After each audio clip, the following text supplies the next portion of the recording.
Alright. Good now, everyone. I hope this broadcast finds you well. My name is Artorius Winchester, Scholar of the Dreaming Glade. And welcome back to the dojo, where we're going to be teaching Mourn over here some more about Granblue. Say hi, Mourn. Hi, Goopers. I'm Mourn. It's oh. But yeah. So, it's been another week. You've been playing a couple more rounds of games. How's that been going for you? How have you been feeling this week? I told you this off stream, but like after last session, I just started winning. Like I understand how to win the game now, so I feel like that's great. Crazy how that happens. From here is just polishing. Hell yeah. Yeah, that really is, you know, a lot of fighting games. Like, once you get the fundamentals down, it's just about polishing the bits, you know. Polishing each of, you know, our disadvantage, neutral advantage kind of states. Yeah. And then maybe once we get to, you know, a certain point, or even just on a little lesson-by-lesson basis, just being like, you know, if there's a particular matchup or character where you're just like, what the fuck is this? What the fuck was 2B? What the fuck is happening? Yeah, we can go over some 2B stuff maybe at the back end of this lesson if we've got time. If Mourn were a fighting game character, would she be a puppet fighter with a skeleton army? Would she be 100%. Yoda from Soul Calibur? Oh. Dude, just tiny as hell and I jump across the screen. I like to imagine that Mourn would just be like Jacko, but with skeletons. Just deploy skeletons, throw them at someone. I can see that. Oh. Or like or like Parasol. I just like summon a dude. Oh yeah. To whack you, and then that's just part of the combo. I mean, that's sick, yeah. I want Mourn to do a super where she just summons 100, like, skeletons on motorbikes. To fucking chomp someone. Motorbike specifically. Yeah. That's fucking great. I love that. Morgana doing the Jacko pose, my aching back. Don't make me do that. God, it's not even the Jacko pose that you have to worry about, Jacko. It's a fucking jump kick. Why does she do that? She's a shrimp. You can't convince me otherwise. Oh. All I know about Jacko is that those bones are made out of jelly. They really are. Oh.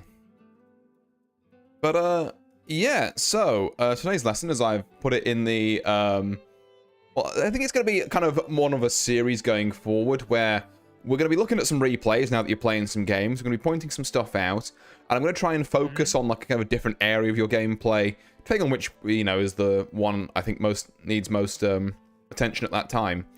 So for now, like I say, I'm going to be putting a bit more of a focus on neutral-related stuff. So, you know, if you're scoring hits and you're not doing the biggest combos, or, you know, the block pressure isn't there, that's not really our concern at the minute. And we'll do... Sorry, yeah? You will see a lot of me, like, whiffing combos, or, like, doing the wrong input at the end, or whatever. Yeah. Or forgetting that I'm holding forward. Yeah. I think that's just muscle memory. Oh yeah, that's very Tech. much a thing that will come with time. Also, hi Tech, nice to see you. Also, who you calling Stinky? I am Stinky. I am taking a shower immediately after this stream. Like, actually. Oh.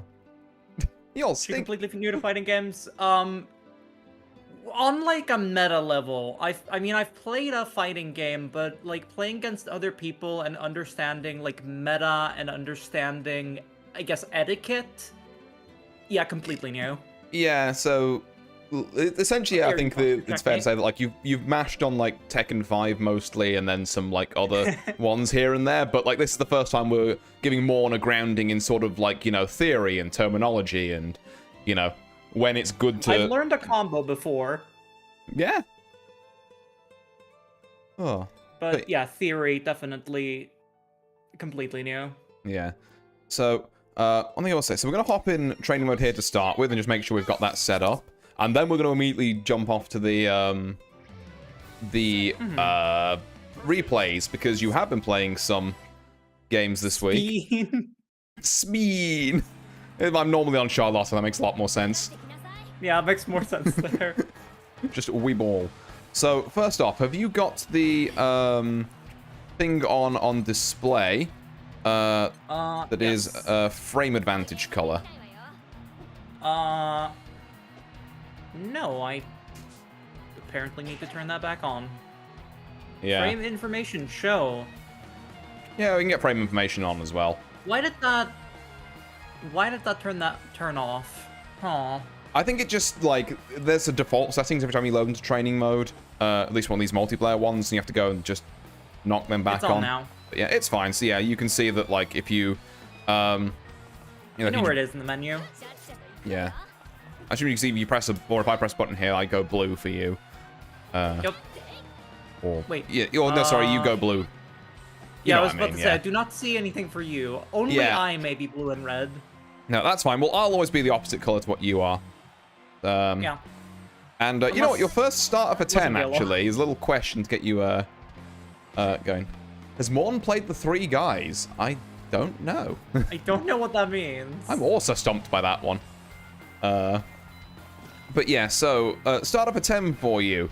We've got obviously these blue, these red, and occasionally these yellow colors. Like, oh, not that. Can you remember what they mean? Blue being advantage, red being disadvantage, and yellow being nothing. Yep, precisely. So it's also a frame advantage, disadvantage, or frame neutrality, I guess, or just, you know, Plus frame negative and nothingness. even. Yeah, exactly, yeah. And that's the colloquial terms for it. It's just like, if I'm blue, that's my attack now, I'm plus. If I'm red, oh no.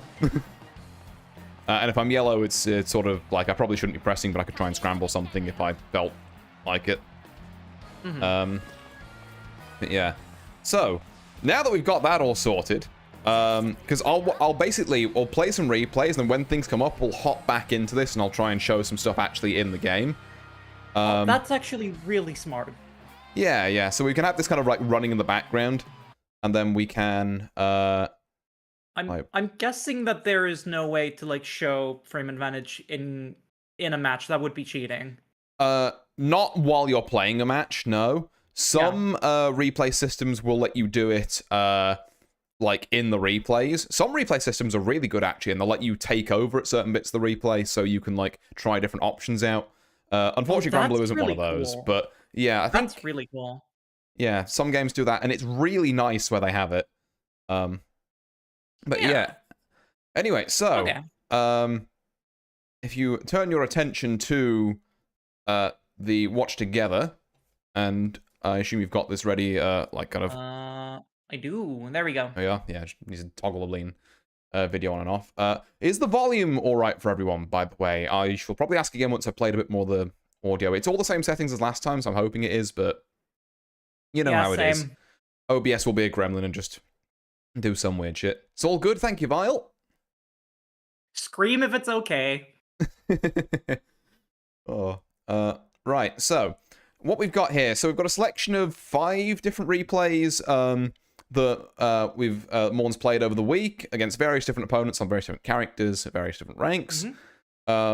We've got a couple of ones where, you know, you've won, you've done well. I'll definitely be making sure to call out the good points in, well, all of them, honestly, but like particularly those ones. And then a couple of ones where obviously we've lost, but we tend to learn more from replays that we lose than we win. So what I'm trying to get around to here is that just because there's more losses than wins, don't think like it's over, I'm garbage, yada, yada, yada.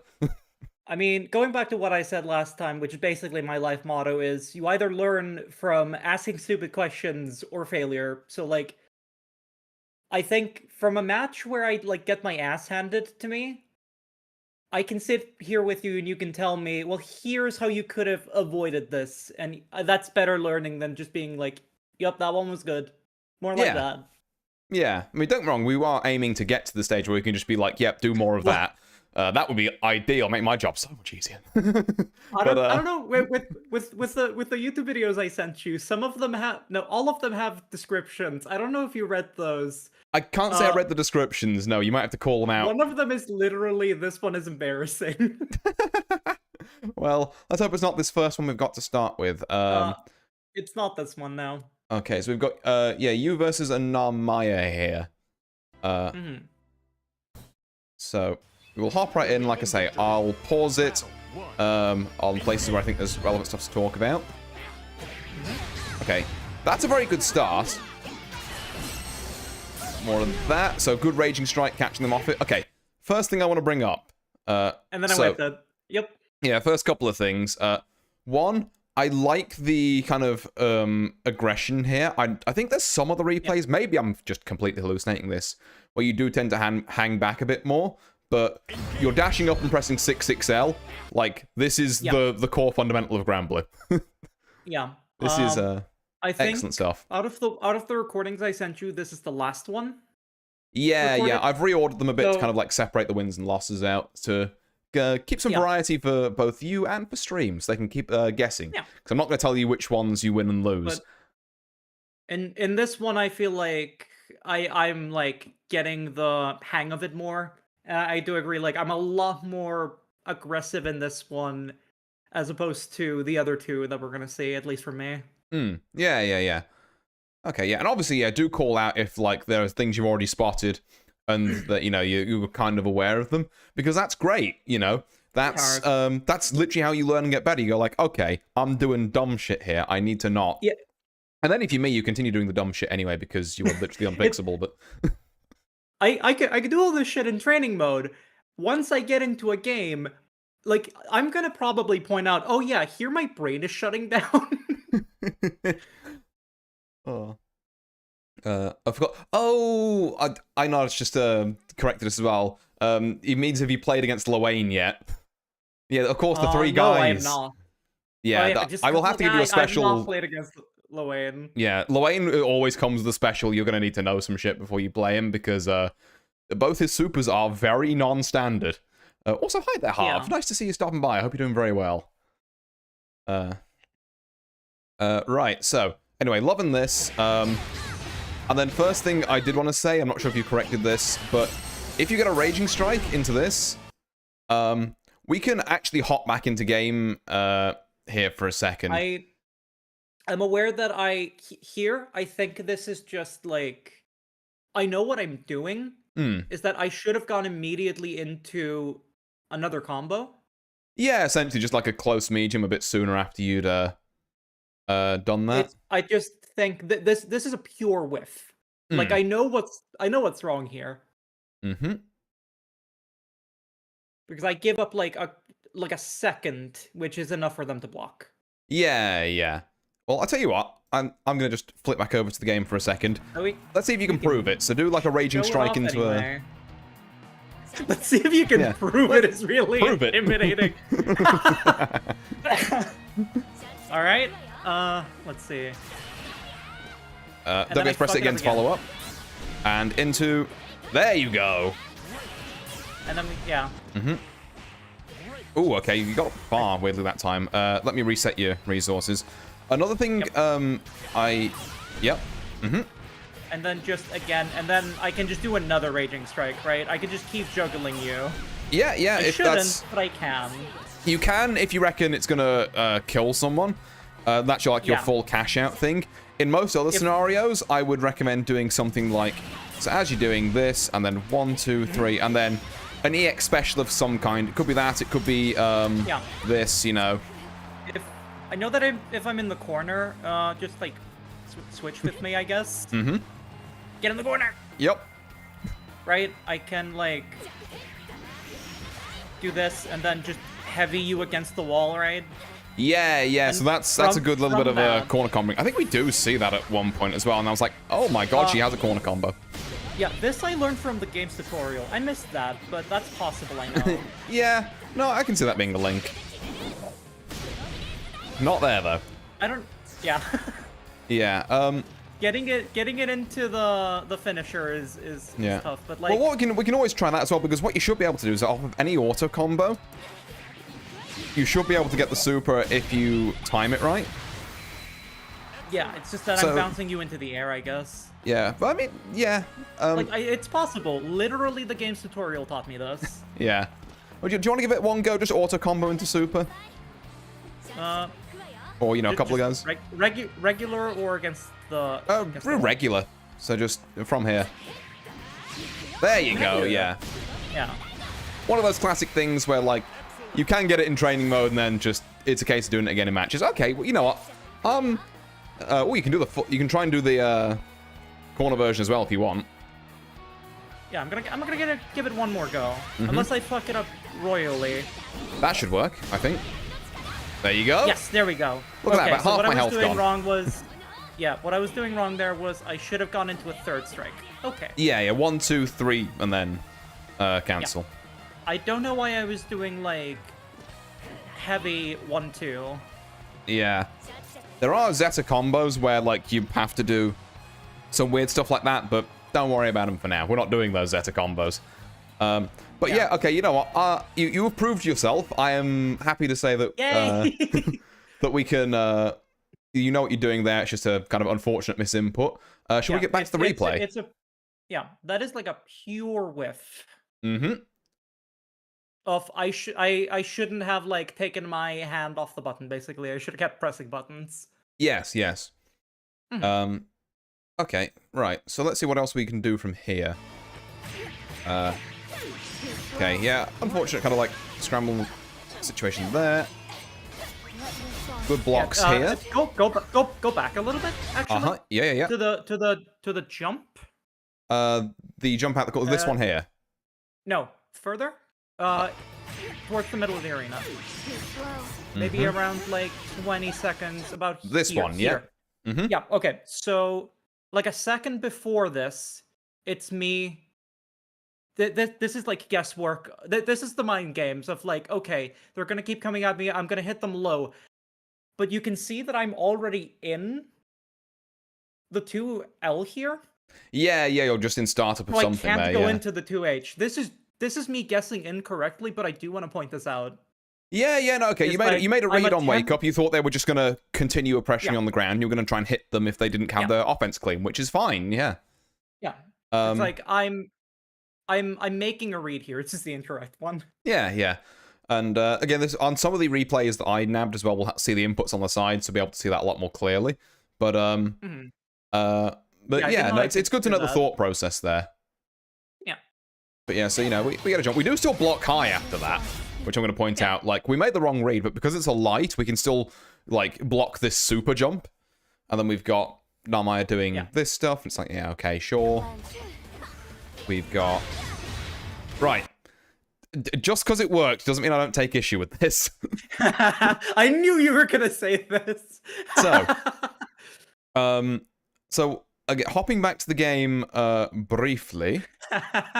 I knew it was gonna be this. Yep. I wholeheartedly agree. Yeah, well, we're gonna kind of I'm gonna try and illustrate it to you as well. This is a bad habit. Yeah, if you do your spear twice. Do you see how you're -14 and go red? Yeah. That is a bad time, because I think on a... thank you very much for the follow. There? Just because surely they aren't expecting the second spear?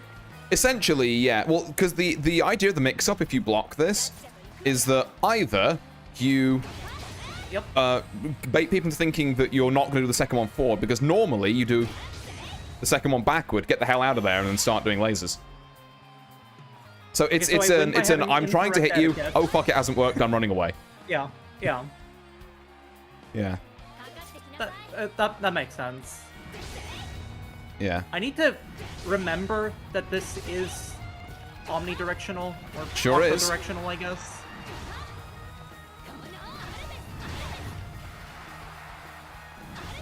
Hell yeah. But yeah, it is a very handy tool. It's like when you said, I need to use that less, I'm like, not necessarily use it less, but just don't spend it fully every single time. I need to use it more intelligently. Can you 2H that? I don't think you can, Vile. You want to try? Yeah. Oh, well, if you do it from the air, I probably can, but like if you just do the grounded version. I mean, doing the grounded version, you're not gonna yeah, exactly. But like, we can see if we can do that from the air. Oh god, hold on. I think I can. I just need to. There we are. Yep. Oh Jesus Christ! And then he okay. You know what? Yeah, that's something I wanted to come on to later because I noticed you had been doing some nice 2Hs. I didn't know I could do that. Yeah. There's layers to this, and one of the things we are going to do today is get you a better anti-air combo because what I need you to do is like your 2H people is not bad at the minute, but you're not getting a lot off of it. So I need to add a bit of a bigger carrot to the end of the stick here, so that you feel like you're doing damage. So I can. Yeah, sure. Yeah. Oh, wait, that's unintuitive. Hold on. Do it again. Mm-hmm. So I need to do. Wait. So I need to do that and then down. Yeah. And then I need to. Yeah, it's down skill and heavy, and then you want, going back to a numpad notation, you want 9 heavy, 9 heavy. So the first one is down, then the other 2 are 9. That's gonna be tough, but like, I didn't know I could do that. Yeah, it's I mean, if you don't mind me flexing a little bit here, if you jump in on me again. Yep. The spacing on that's really awkward, but you can get some like pretty not so combos if that is something to practice at least. And you can get some stuff like that, but that's kind of trickier. Right now, I think we want the carrot to be bigger. We don't want the carrot to like crush you under its weight because you are only 3 apples tall. This is true, but hell, even like 2H. Even just 2H into. Imagine I did the 2H before that, but yeah. Yeah. Even if I just hit it once, that's still improvement. Again, that's new. Yeah. The slight sidetrack from the original point with the spears, which is the first of 2 points I wanted to make about them. We'll maybe come on to the second one later, but don't just send this forward every time. Yes. I mean, when I was watching you play on Sunday? Sunday, yeah. On Sunday, yeah. You were doing this, and I was just like, wait, yeah, I should be doing that. Yeah, because it's a great kind of like hit and run thing, and it puts you back at, this kind of full screen range where your lasers are really good again. That is true. So, it plays a lot into Zeta doing this kind of like mid to far range kind of get off me style game. Which is pretty neat. The poke game is really strong. That's what I like about this character. Yeah. Like, I don't think there's... I think it's on the replay we're watching where I just put them in the corner and then I just keep doing this. And and they're just like, help! Yeah, against characters that you outrange, you can just bully them between like far medium and particularly like far heavy as well. Yeah. I need to use the far heavy more. Yeah, I keep getting stuck in it is slow, but like... Yeah, well, the unintuitive thing is, if you press far medium... Yeah. I'm trying to... Oh, it does not tell you first active frame. Okay, no, it does if you hit. So, so hit me with the far medium. See, that says first active frame is 10. So it takes 10 frames before that move like starts actually being able to hit people. Now, if you do far heavy... Oh, yeah, it's 9. So, well, I guess it's a bit spacing dependent, but like your far heavy is generally a little bit faster than your far medium, which is kind of counterintuitive. I mean, it makes sense. The far heavy has a bigger wind down. It's tougher if you miss it. Yeah, and also the far medium goes slightly further than your far heavy. It is a bigger, but like it is a bigger gamble, I guess. Yeah. It's just they're different tools for different situations. And we are getting into some fairly fine-grained stuff here with this because they're both at the end of the day just big buttons you poke people with. I love poking people. Hell yeah. Oh. God. Also, shout out to the Peacemaker's Wings we got going on in the background because I finally sorted my soundtrack out, so we just got random on for each session, I guess. Yeah. But yeah, so a couple of takeaways from that. I'll probably bring up the anti-air thing again in passing later now that we've done the stuff. Maybe I'll get you to drill it a bit later, but for now, like it'll help me remember. Go for it. Yeah. For now, like I say, the important takeaway is, just because spear forward into spear forward works half the time, doesn't mean you should be doing it 100% of the time. It's like, it works right now. In A rank, it's not gonna. Yeah. It'll work, but for how long? Precisely. You've actually pretty much hit the nail on the head there. But yeah, let's see the rest of this. This is actually hilarious. Sorry, I don't mean to immediately pause, but... Can you imagine spending 50 meter on a move and then just getting bodied? That's a happy accident. Yeah. I wanna see that again. Actually, I can. Yeah. Because it's like, I'm gonna hit you. No, I was already being aggressive. Yeah. Unfortunately for you, spear. Yeah, but like... Whiffs another one there. She really hates having meter. Yeah. But... This specific player, just like, I can teleport. I will. Now, I don't remember if this hits.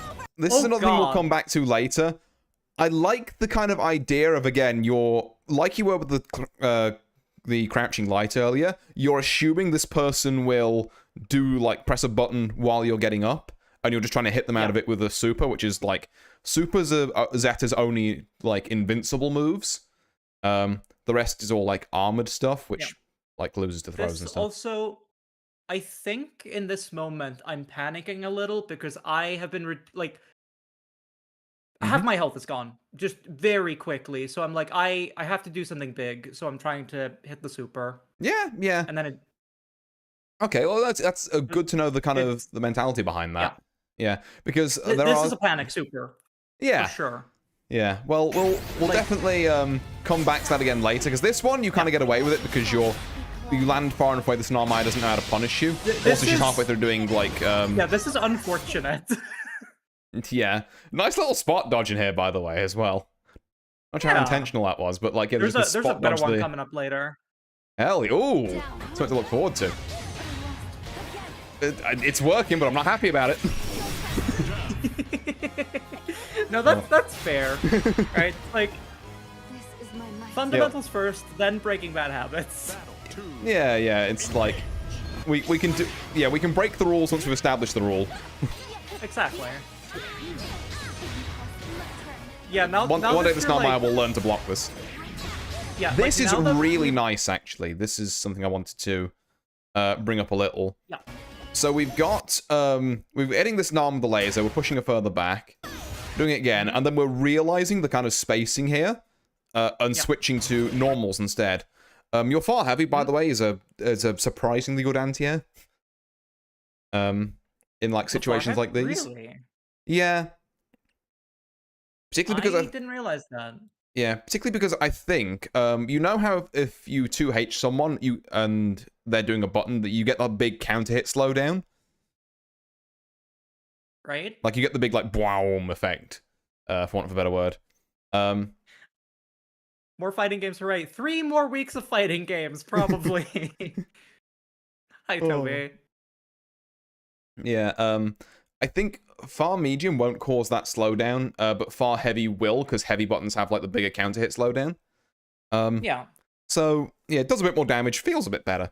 Obviously, if it's at the very tip of the range, then there's a case for far medium, but in general, just far heavy people, if they're jumping kind of like outside of what would normally be your 2H range. But it's all very spacing dependent, and I don't want to overload you with like that, because that's an acquired skill that, you know, even I can find difficult. Yeah. But but so why I wanted to call this particular out, because this shit of, you know, shifting to buttons at different ranges is difficult, and you've done it. You know, fair enough, it's not the optimal button, but this is still very commendable. But yeah, so we do that. We get a little something off that. I believe this Snarmire is about to be poked to death. Now we're in the poke dimension. Yeah, now we're in the poke dimension. I put you in the cage, and I put it poking you through the bar. Then it stops working. Okay. I like the idea of kind of like jumping around that. Run up DP, the Snarmire is insane. That worked. That should not have worked. I feel like, yeah. At all. I think that was a misinput. That was probably supposed to be the forward spear. It worked. Yeah. I'm gonna check my... Hold on. Might knock the video audio down. Like that. I heard it's just... howdy, awesome Marty. Hi there, Toby. Nice to see you. I hope you're doing well. I heard it's just close hitting 2H. I don't know. Yeah, it might be. But I think with far heavy also being a bit faster, that's another reason to use it as like an anti-air there. But that aside, yeah, I didn't realize that it was. It's not like very obvious that it is the faster move. Yeah, it's also not much faster. It's like 2 frames, but sometimes that makes a difference. Yeah. But yeah, so we got a couple of nice little bits and bobs here with some scuff involved. Like, I don't think that if... I don't know how you got away with doing a projectile in... Why does it keep jumping back? Can we not? Yeah, this... Yeah. Again, you probably said it's probably a misinput. That's fine, but on the subject of ranges for stuff, definitely, like, if people are anywhere near you here, projectiles are not what you want, because they might get jumped. And not unless I have them in a combo.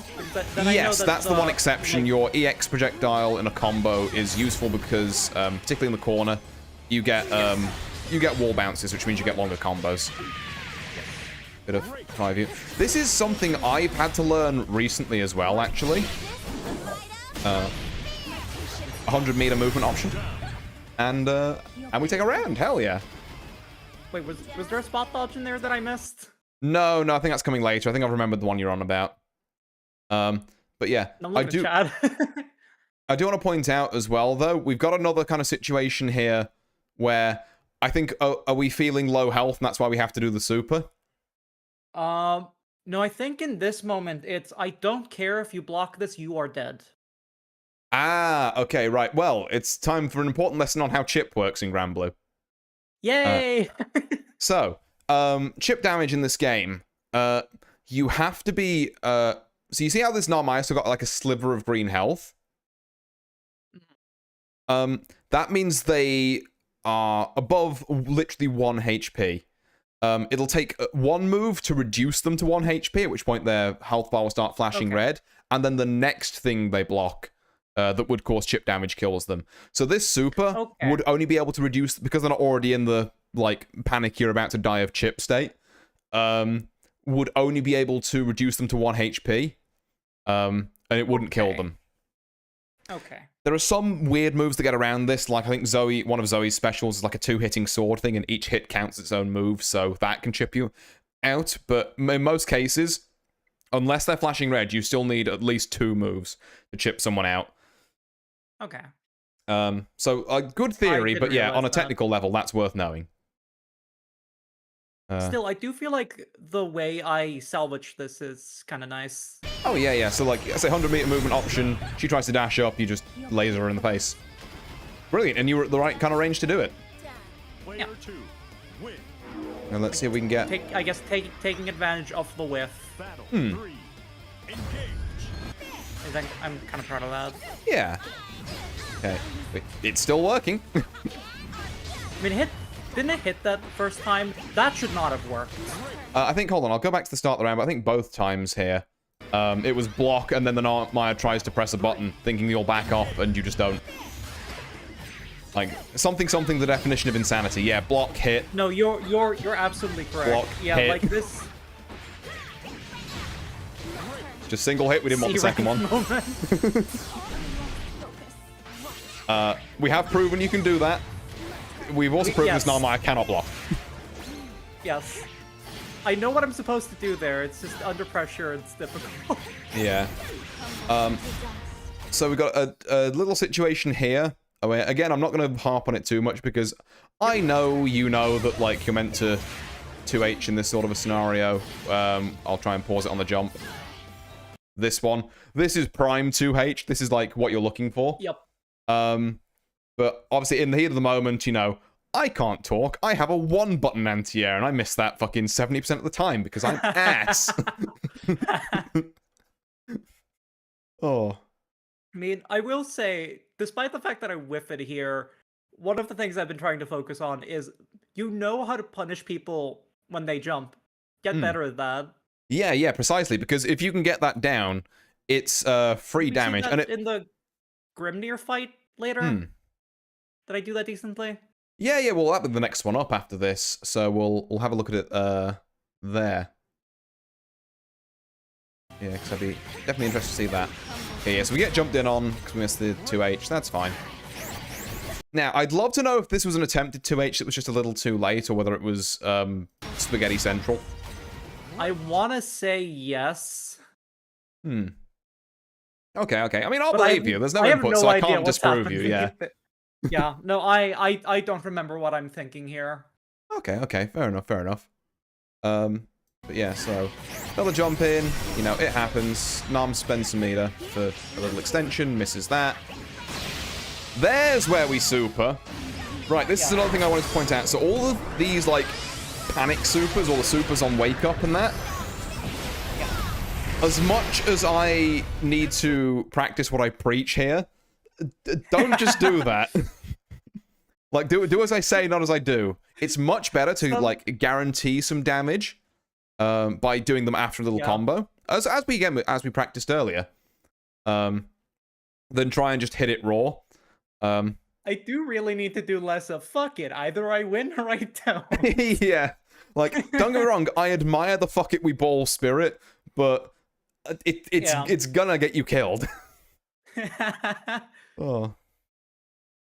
And like I say, little things like that, just doing like auto combo, and then if you don't it's the hit confirm, yeah. Yeah. And luckily with the auto combo we've got like 3 buttons to hit confirm that, so we've got a fair bit of time in there. Yeah, and then it looks like we go back to lasering. We'll see what this Nam does. Jumps it, that's fine. And again, very nice spacing. We realize she's got closer. We don't want to use our projectile anymore. And we ranked up, hell yeah. Climbing that ranked ladder. Which is all very good. We'll just roll straight into the next one. We've got like another minute and a bit left of this. Yeah, I think it's the back end of this that I'm most interested in seeing again. Yeah. Again, I feel like we're both looking for the same spot dodge. Because it's also something that I wanted to bring up with regards to your kind of like raging strike usage, particularly on block at the minute. But yeah, we'll see it when it comes up. Hell yeah, run up 6XL, she's playing Grand Blue. That was a good spot dodge, actually, on the, I think, close heavy there. Yeah. That's not the one I was thinking of. Yes. We don't have those combos yet, but it's fine, we do now. We've proved it. In present day, I can do that. Yeah. I like to say, it's why I'm not harping on it too much, I'll just... Yeah. 2 of them. Damn. She kind of just got put in the corner and died. That was a round we can point to and go, yeah, more of that. Yeah. Okay, what do we got? We love it. 6XL. I did show this replay to Pexold. I think it was either that one or the corner moment earlier where he just went, damn, you could play Catalina with us. You probably could, actually, yeah.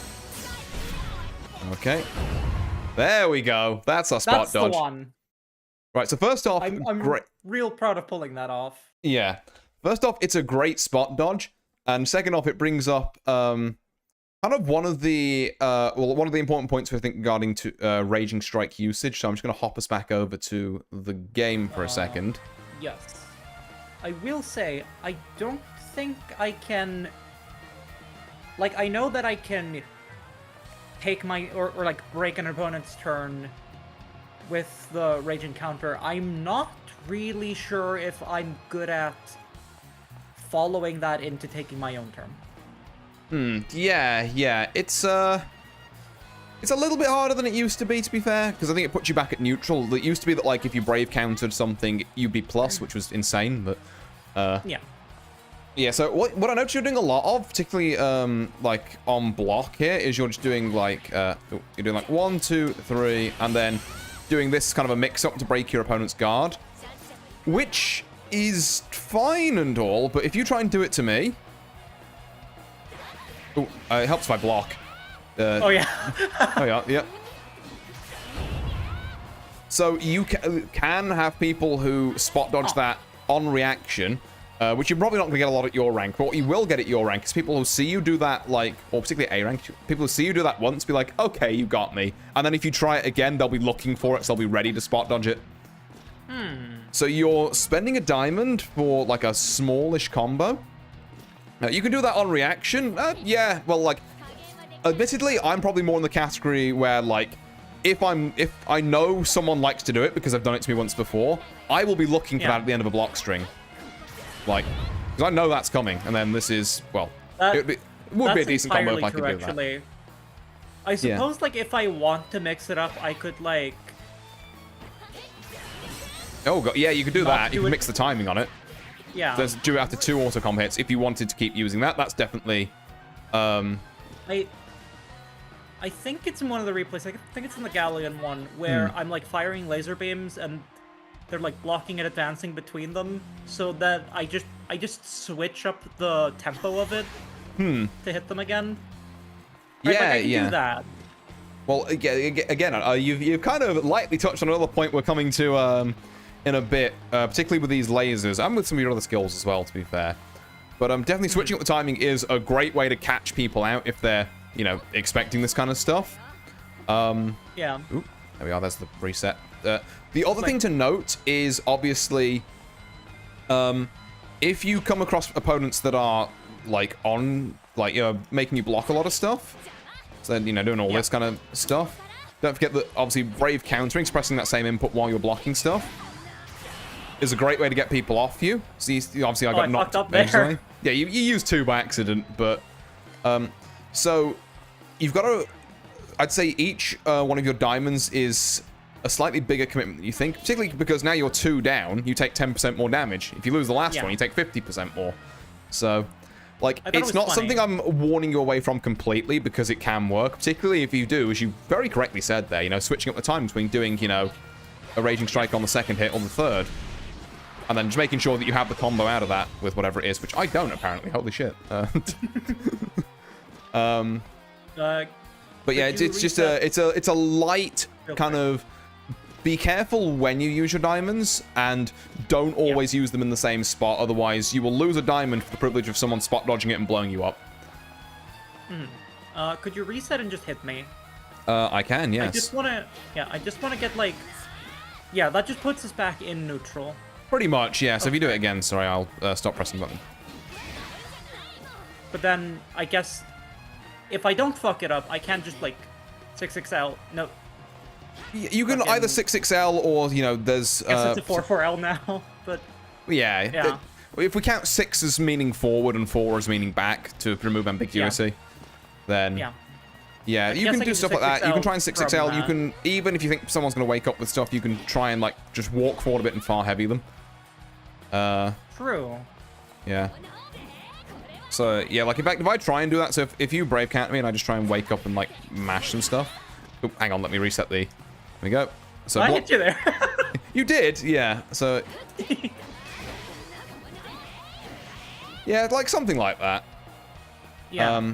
Like I said, it'll be a case of kind of trying to react to what your opponent... Well, not react, but trying to... Like, do it once, see what your opponent does, see if you can work off of that in future attempts at it. You know, kind of watch and then see if you can punish whatever they normally do, and then condition from there, type thing. But, yeah.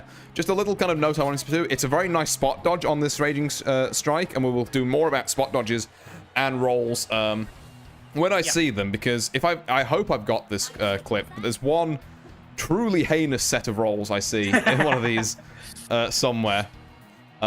See, I didn't realize you could go and you could look at the really bad ones. Oh yeah, no, I followed you here, so I can see all of them. Oh, but yeah. Anyway, hopping back over to the replay, and now I've got this. You know, let's play this spot dodge one more time, because it's a good one. Yeah, hit by this, and then there you go. Corner combo.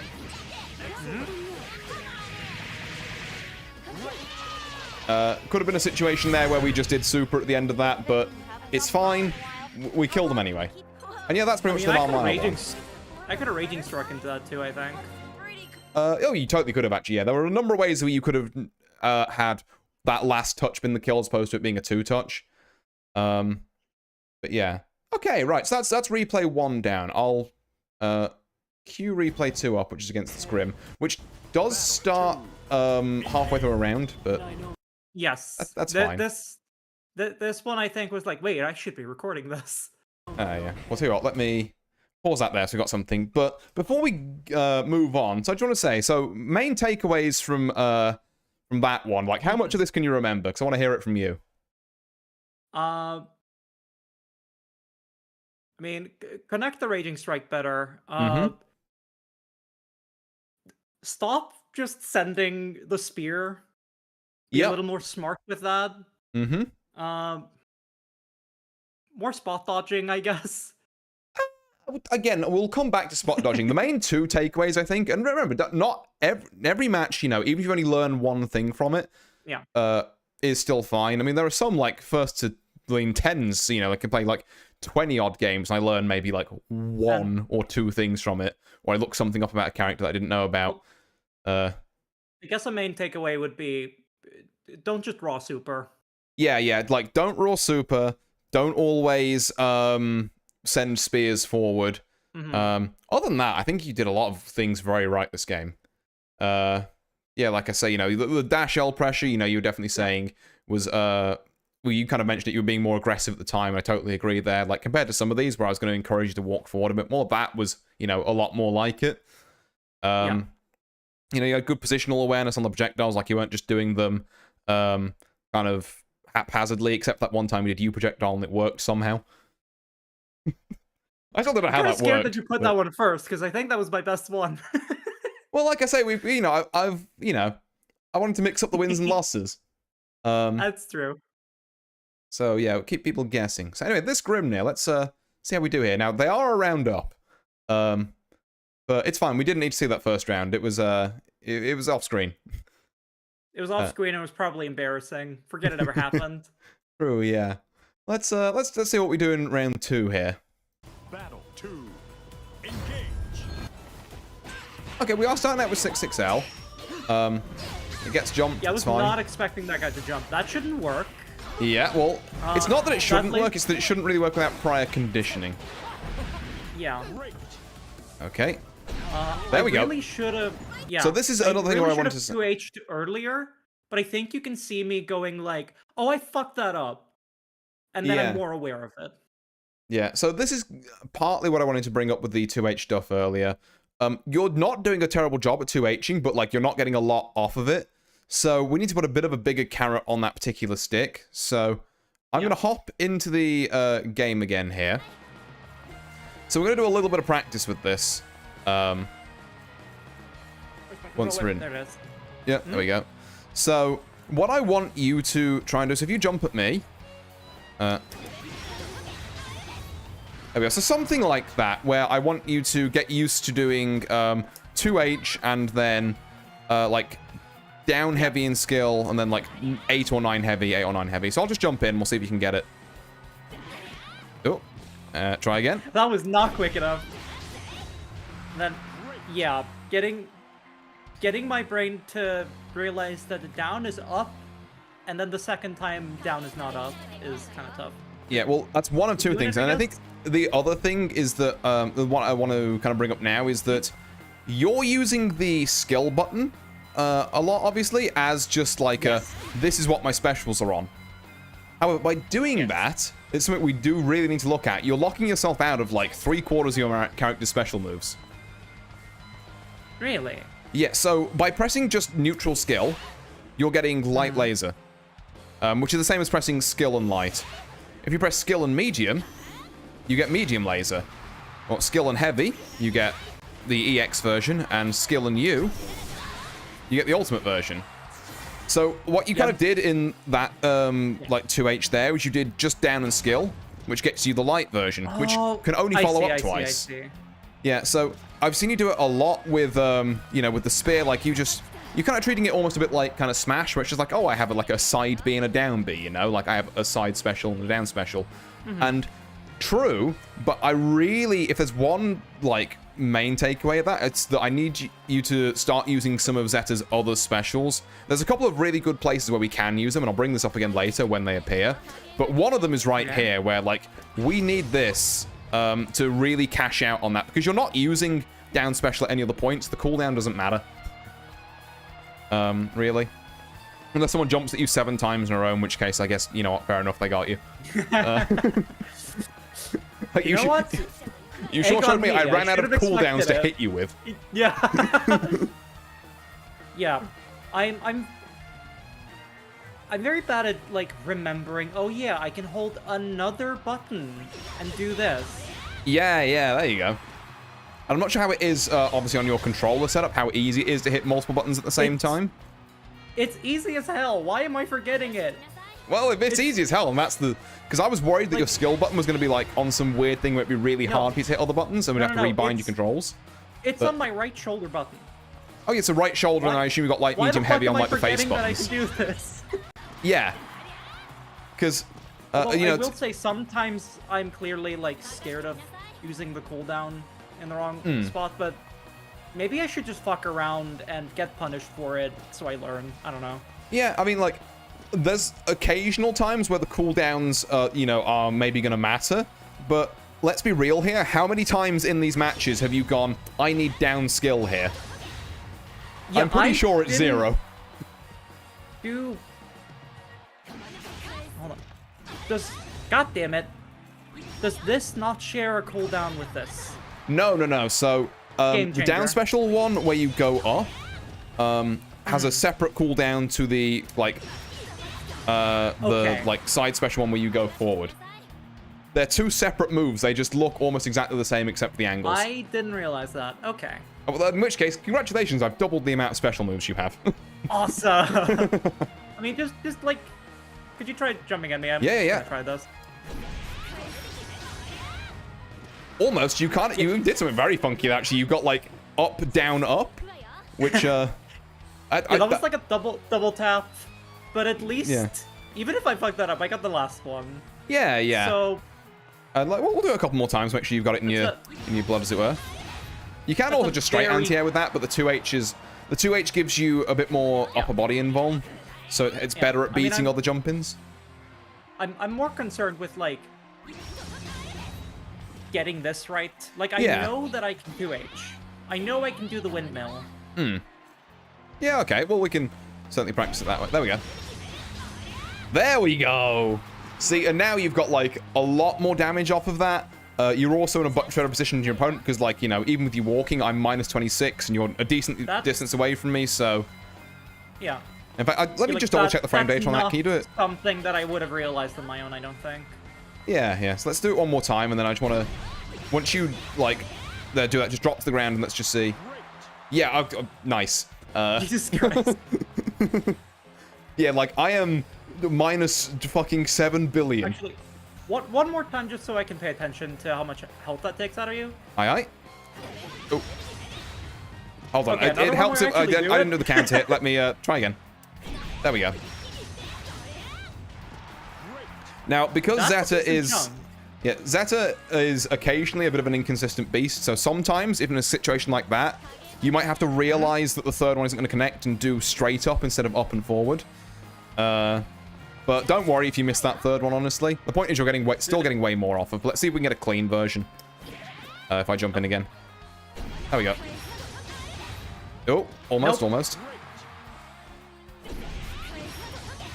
I guess this is my homework for the week. God damn it. You can set bots to, like, jump and be counter hit as well. Yeah. Which it definitely is handy if you muck about and train them out a bit. I can always show you where that is. I know this already. Ah, cool. Oh, don't forget the 2H first. Oh, that was to the side. This game takes a lot of mental RAM, man. Oh, it does. That is not one. Yeah. Do you realize why I was struggling trying to UG through this now? Oh, absolutely. I was like, oh, dear God. I play bullet hell games. I can fucking do this. Yeah, there we are. So that's what, like... yeah, like a solid 3k bit of damage there. And yeah, it's definitely something you want to be focusing on. And then, yeah, if you try and jump at me as well, is it like... Oh, sorry, you want to say something? No, I'm just trying to figure out how I do this into the air. Does it have to connect for that? No, you can just do the other follow-up songs you're fast enough about it. And I believe the same applies to... Can I not advance backwards with this? Is kind of what I'm wondering. I don't know what happened there. No, you totally can. I can. Like I say, it's you just kind of have to mash that shit. Yeah, it's omnidirectional, so make sure you're doing that. Yeah. But yeah, so I guess there's a rhythm to it. Yeah. Okay. There's a rhythm to it, and there's sort of like variances within that rhythm. So you can either do it like as fast as possible, or this is a rhythm game. You can delay it. So you see how like the first time I was being super like quick with it, and the second time I was waiting for like as long as I could. I'm slightly too long at the last one there. Which is, Okay. again, we're not going to worry about it now, but it's a core part of Zeto combo theory. And God, I wish these, because we'd note the combos properly, but I'm not going to go on that rant now. It's not important. But God, can you tell me, Zeta mains, if the third hit of like a Spear Armess is meant to hit or not for the combo to work, as opposed to just figure it out, Lamau? Oh, but yeah. Anyway, Hit the combo, idiot. yeah, just hit the one-frame link. What's the issue? Oh, congratulations on picking the only character in the game who still has one-frame links, by the way. I don't know what that means. I'm scared. So, basically, it means that for some of Zeta's, like, super optimal combos, like, I think she gets one off of, God, I can't remember now. I think it's, like, counter hit. I have not got this once so far, but you can kind of do that, and then you're meant to be able to get a close medium, but the close medium has to be frame perfect. Like, you have to hit that in the right 60th of a second, otherwise the combo drops. It's just like, no, please. I'm gonna be so real. This will not happen. Yeah, no, I know it won't happen because it hasn't happened to me either. But luckily, like as I think I said when you were picking up Zeta, that's the hyper-optimal stuff, but they've brought the stuff that doesn't require that bullshit a lot more in line, so only does like a couple of hundred less damage. Oh my God, that's a huge raid. Lazy Ruin with 29 people. Hello there. Oh my God. Hi, welcome in. Thank you very much for stopping by. I hope you're all doing well. If you need to raid and run, then that's totally fine. How was your stream? I'm currently teaching Morgana over here how to play Grand Blue. It's a series I run called the DOJO, where I teach people fighting games because I really like fighting games. I need to get more people into them. Oh. I mean, you do have this thing you do where you're like, this is thing I like. Hello, person I like. I'm gonna teach you thing I like. Yeah, like I'm gonna strap you to a chair and do this. I will have to raid and go, but yeah, I'm always down for more people into Grand Blue. Hell yeah. And yeah, that's totally fine. I've also just realized I never booted up StreamerBot before stream, so the latest Raider thing hasn't updated. Oops. I will fix that. That is what we in the business call an établir. Streamer so-and-so got my goal of 3rd place on the Galleon leaderboard. Oh, damn. You're like GN Galleon? Hell yeah. Oh, damn. Damn. That's some real stuff right there. Oh. I would, yeah, I mean, hell, if you're ever stopping by one of my other Grand Blue streams, I definitely, yeah, definitely wouldn't mind playing you. as a humble, just about gold master Charlotta. Yeah. This man knows ball, and by ball I mean Charlotta. Yeah, I mean, she is the ball. she will never not be balling.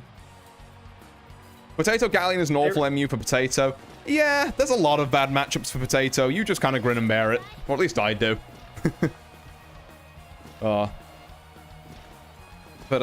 Yeah. So what we were just going over, Mourn, do you want to show off your new anti-air combo for people who just raided in? Sure, that's no pressure. Yeah, no pressure. Just, you know, like extra 30 people in here. Sure, even Potato is a bad pressure. MU for Potato. Yeah, true. Right, I'll be jumping now. There you go. I missed the last one. You missed the last one? Yeah. But the point is that eventually, I think if you do that enough times, you'll be able to kind of course correct into going straight up instead of up and forward. Yeah. That'll come with time. When I've done that 80 times in training mode off stream, I'll get it. Yeah, yeah. 22H91 is probably better. Yeah, you're right, Chrono, in that like that's probably you can do 22H like 9-1 into like other follow-up stuff, but like currently to kind of show you where we're at, I'm gonna jump back to the replay we were looking at here.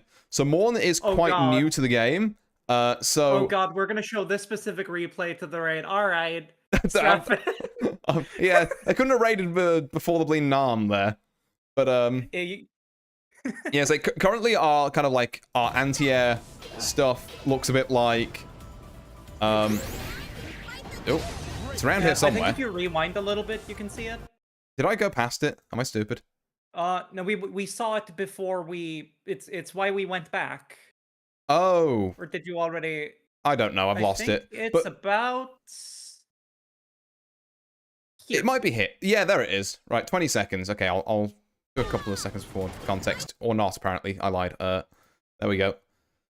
But yeah, so currently our anti-air kind of combo is just this, which is great that we're getting 2 H's, but we just want to add a little more to it, and then we'll build on combos and that later. Oh, Grim and Zeta are characters I play. Hell yeah. 2M and Fire Muse. Yeah, like there's a lot of kind of good pokes now. I've been doing my best to kind of instill the fact that Zeta has decent far range buttons. So yeah, using them is cool and groovy. But yeah, let's see what else we can pick up from this replay. Okay, good couple of pokes there. Good catch on the roll. Yeah. Oh, he used the time stone. That's not your fault. Yes, I think in that moment it's just like, oh, am I? We have another wake up super, and it worked. Yeah. But you know what I'm gonna say? This should not work, and I agree with you. Well, it's not that it should never work. It can work as a surprise option. It should not be your go-to. You know. It's not reliable. It's like cheesecake for every meal. It like, don't do that. I will say though, like I am reading my opponent a little here. Yeah. This guy's not blocking a whole lot, so I think that's why that works, but no, I shouldn't do that. Yeah, and you are definitely right on the kind of like getting things getting a decent read on your opponent. Like, you read the kind of roll in, where he's obviously not blocking, and again, if I'm not sure if it's this replay where we'll see the rolls, but they're coming, I think. Unless I just watched that one and didn't clean it. It might be the Galleon one, actually, yeah. It's probably, please, I need to get closer. Yeah, okay, I got that. 2 to H 9th, oh yeah, 3. I knew what you meant, Chrono, yeah. But, yeah, where was I? Oh, yeah, so we've bopped him with the super. Oop, I've skipped forward instead of playing, somehow. Spoilers. How far did I skip ahead? What the? Oh, there's the super, right. Like 20 seconds. I tried to hit like play. 15. I don't know what the fuck happened, but okay. There we are, anyway. Okay. That's fine. Like, a slightly unfortunate scuffle. That's super unfortunate. That I think you got crossed up a couple of times here. So I have explained to you what a cross-up is, right? Explain it again if you have. So, basically, you see how you're in the corner, you're expecting his attacks to hit so you're on the right-hand side of him. Yeah. So this implies that a lot if you're holding back to block. Obviously, if you're using the block button, I think it just switches for you automatically. But he's jumped over you, so now you're on the left-hand side of him. So you need to be holding left to block instead of right. Right. So yeah, it happens a lot with manual blocking where you'll get cheeky little situations like this where people will try and jump over you and hit the side of you that would mean you're holding forward instead of holding back now, if that makes sense. I think when this is recorded, I'm using the block button a bunch. Okay, yeah. But then I tried to, like... Could also just been a very late 2H attempt then, hold yeah. back more after this, yeah. Yeah. This is unfortunate. Yeah, I mean, it happens. Like, it was still not a bad round, you know? I mean, look at his health. Yeah. Like, it wasn't... You didn't get perfect, it wasn't a wash.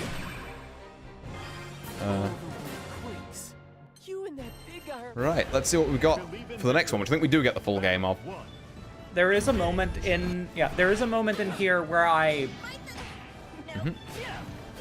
Oh, where there's something I'm like, okay, we need to look at this. Okay, yeah, corner combo from him. That's fine. I did notice a roll in there, but again, we'll get to it. Okay, this is something I do want to point out. 66M on Zeta. Let me hop back over to the video game for a second. And let us know when you're in. I am here. Alright, so if you block this low... yeah. So it's -8 on block. Now, that normally means that obviously if I run right up to you and do it, you should be able to just press light and there's like not much else I can do about it. I just have to eat shit for that. If I do it slightly further away... So actually, you just press, like, mash light after you block this. Just to kind of prove a point. Okay. Yeah, and you see how Punish appeared on the right? Yeah. That means you were hitting me while I was recovering from that move. There's fuck all I can do about it. Oh, hi there, Pixel. Oops, Super Late, what did we cover by now? We covered using different strengths of specials, doing a basic anti-air combo, and there was something else. Stop doing this. Oh yeah, don't always send spear. That was it. Sometimes it's okay if it connects, but also I need to do this more. Yeah, and get out of there if it doesn't hit. But yeah, the thing I wanted to teach you about 66M specifically is if you block low again, let's do the same thing. So you wake up and you like mash buttons. See how this doesn't hit me this time? Why? So it's all to do with spacing. So if I hit the super close to you, I'm -8 and I'm in your face. Your fastest button is going to kill me. If I do it slightly further out, so that I'm further away from you, okay, I'm -8, but you don't have a button that's fast enough with that range. Like, remember, you're far heavy. Like your first active frame is like 9. So if if you block this and then try it, I space it right. If you block this, he says hitting me again. We'll get it one day. There we go. Okay. Okay. Yeah, see, I'm completely fine. So the thing I wanted to note about this is, first off, one, if this 66M gets blocked, don't press any buttons. It's not your turn. And second off, always try and hit, if you're going to use 66M, try and hit it from like the tip of its range, so that you don't get blasted for getting it blocked. I just want to check like. Yeah, you can try and space them out, and then I'll try and mash like fast button. We have an advantage here. There are squares on the. We're getting into some Final Fantasy things here. There are squares on this floor. These can be distance markers. So there's a reason why most fighting games. I guess this is Granblur's version of it, but most fighting games have a stage that's just a giant fucking like grid. So you can like visualize that. Like. So that didn't hit. So, so about two squares between us here. Yeah. Okay. That one was a little too close. That makes sense. There we are, that was perfect. So, like, so just about where it starts to zoom out. Yeah, thereabouts. Oh. Bite the dust. Okay. That's the it also helps people with bad PCs not lag like crazy, although with modern Arc 6 games, the VFX, the problems, usually not the stage, unless it's like White House Reborn. That's true, yeah. God, I remember the days of, like, to reduce the lag, we had Lena... I say I remember the days, I've heard of the days, I was not part of the old BlazBlue days, where we had, like, 20 stages. Yep. Okay, so I'm just like doing measurements in my head. So 3 dashes backwards is maximum range. Okay. Yeah. Got it. Beatrix's fire looks exactly the same. I guess it kind of does. Yeah, they both do this kick thing. But you know, I remember the days in the old BlazBlue stages where there was like 20 stages and you could only use 2 of them because the rest were too laggy for online. That is insane, actually. Yeah. But yeah, so like my fast buttons don't reach you, and my far buttons are too slow to hit you, so you at least block them if you just walk back. Yeah, so a couple of little notes on that, but yeah, something you should be aware of with the 66M. Also, at this point, I realize I'm starting to pile a fair bit on you because we've been going for like an hour or so. We are going to go more. I'm going to pile more on you, but don't be afraid to, like, you know, look back at this and, you know, later and just take it on piece by piece. Yeah. But okay. You want to switch back over? Yes, I think we shall. Yeah, this is really good. This is not something I realized in the slightest. Yeah, because like 66M is a good cheeky little kind of like low for Zeta, but it's a handle with care button. I'm feeling bad about info dumping you, but we do have 3 more books. That is, I mean, welcome to the dojo. That's how it works. Yeah, it's like I'm gonna just like I'm gonna teach you as much as I can these, you know, like 3 or so hours, and we're just gonna rock and roll with it from there. I will say, because I don't know what you brought for show and tell, I'm so scared that my answer is gonna be, yeah, when this is when this game happened, it's 3 in the morning. Oh. It's a possibility. I mean, I can see what times these were played at my time, but luckily it doesn't, because I start the replays here. I don't think it doxes them, so we're good. We're good. Oh. But yeah, let's see how the rest of this Grimnir match plays out. That was okay. I think it was another interesting thing here. I want to just check it. So we got the double spear lunge forward, which happened to work this time. Actually, maybe you could have caught him if you went back because he was trying to jump over you. But yeah, I think if I went back here, I would take advantage back. You might do. It depends if he'd landed and was able to block or not. Because obviously, if he blocks spear, that's a bad time for you. But true. Yeah, so we've got this. We've got. Yeah, okay. So we've got roll in on heavy Grimnir spear. Which I think here I'm just struggling to get out of the corner. I don't know why I'm doing this. Yeah. No, to be fair, it's not the worst. Like, I can see the theory behind it, but we'll come more onto this later. But rolls are a lot slower than you'd think, and you need to remember that you are playing. You're not playing Dark Souls. You're not John Dark Souls. Roll 7 times in a row isn't the wave here. Like, oh. When hit roll, do close light or throw. Yeah, exactly. So like, if you get a situation like this, I think you can either close light or throw because you're like right next to him. You don't want to press anything slower than that. Yeah. Here, absolutely, I should throw. Yeah, like I think there was a little gap where you could have if you've done it right away, but there was a little hesitation. Then he loads you into this, and it's like, yeah, okay, yeah. Like this isn't a bad roll, but it's setting up to what I'm going to do the Galleon replay next. I'm going to switch the order up from the playlist and then be like, yeah. Show that off. Okay, he's installed, but he's in rank C. He doesn't know what to do with that. He can't handle all that. Now I want to go back, actually. I know exactly what I'm thinking here. If we just go to the jump. Yep. I saw a far light in there. Yeah. Or a close light, sorry. I don't know what the fuck I'm doing here, but I know that the immediate thought afterwards is that should have been a 2H.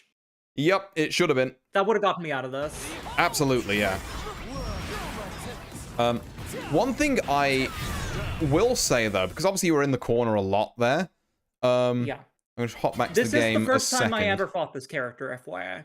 Also, yeah, so it's totally fine. You can do that. Yeah, we've got a lot of stuff in a chat about roll being upper body invuln and that, which is all very true. Yeah, we tried to see all that's so me. I still struggle pressing close light versus random ass jump ins and reflex. Yeah, out of interest, Chrono, do you play any like Strive? Because I know jab anti-airs are meant to be like really good over there.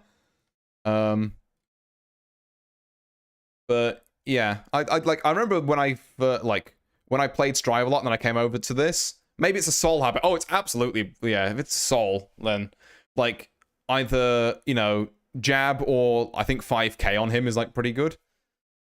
6p is the premier habit anti-air there. This is true, yeah, but I know some people do like to jab or, like, 5k in that game. But, regardless... Fighting games are so fascinating to me, because you'll talk to someone who plays the game, like, the same game as you, but you're like, okay, but which minigame do you play? Because most of the time, I feel it less with this game, but most of the time it's like, yeah, you pick up a new guy that you're playing a different game. It's on the same skeleton, but it's a different game. Yeah, and there's obviously, there's different characters you can approach different games with, like the system mechanics. There's different games for changing different system mechanics. There's there's the same basic principles, but a ton of variety in that. Yeah, exactly. Pixel. So like, okay, what flavor did you pick the ice creams? That's a good one. Yeah. Yeah. That's a really good analogy. Yeah, Mint never clicked with me. Oh no, I'm always a Stracciatella kind of guy because only 3 people have heard of it. But yeah, I don't know what that means. It's a bit like white chocolate, but a bit less like, kind of a bit less overpoweringly sweet than white chocolate. Now that's cinema. Hell yeah, we got a ball knower in chat. My go-to ice cream is just vanilla, but with caramel dip, which I think explains why I picked Zeta. Makes sense. I see it. Zeta is vanilla caramel. I can, yeah. You know what? It tracks. So, yeah. Oh, that's what I was going to say. Right. So, if we're in the video game here, so you're spending a lot of your meter on, like, wake-up supers and that, which is not necessarily the best way to do things. I was going to say, if you want an alternative option for ways to get out of, like, if people are just pressing on you in the corner a lot. So, if you just try and, like, do some dash Ls and some other stuff on me, what you can do is... That. There we go. You up. Oh, see, after I recorded these games, like 2 days later, I did start to use this a lot more. Yeah. Now you can use H Rhapsody, Rhapsody being the name of this back special. And it has follow-ups, as you've probably seen. You know, there's the light one, your medium one, your heavy one, where she flies into the air. U-Rhapsody is good, but it can be a bit of a liability. You can explode for it and it doesn't beat throws. This is true. The same can be said of H-Rhapsody. The reason why I'm possibly advocating for U-Rhapsody over H-Rhapsody here is that, one, we're not using our meter for anything else at the minute, so we may as well. Yeah, like outside of random supers, which we could do with doing a bit less of, and maybe this will help curtail that. And B, with H Rhapsody, so there's two parts to it. There's the bit where you go into the armor stance, and then you have to press a follow-up. Yeah. As someone who has been trying to use Rhapsody in his own gameplay and fucking sucks at it, because either... It is really tricky. Yeah.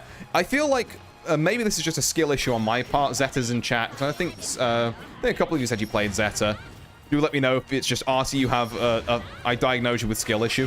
Artie, I diagnose you with Charlotta main. It's terminal.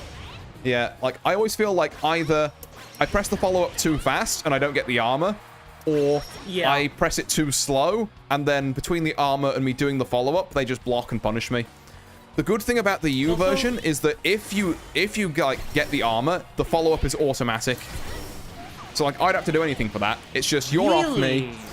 Yeah. Huh. It's just a bit more, in my eyes, consistent as a get the fuck off me option. This is new information. Yeah. It's like the fact it does it for you is nice. I thought I had to, like, do the timing with this, but no. If they're wailing on me, I guess I can just, like... Yeah, you literally just, rip leave. that and... Yeah, please leave. Because, like, it's not saying much because this is still punishable, but it's so much less punishable than if, like, this gets blocked. Yeah.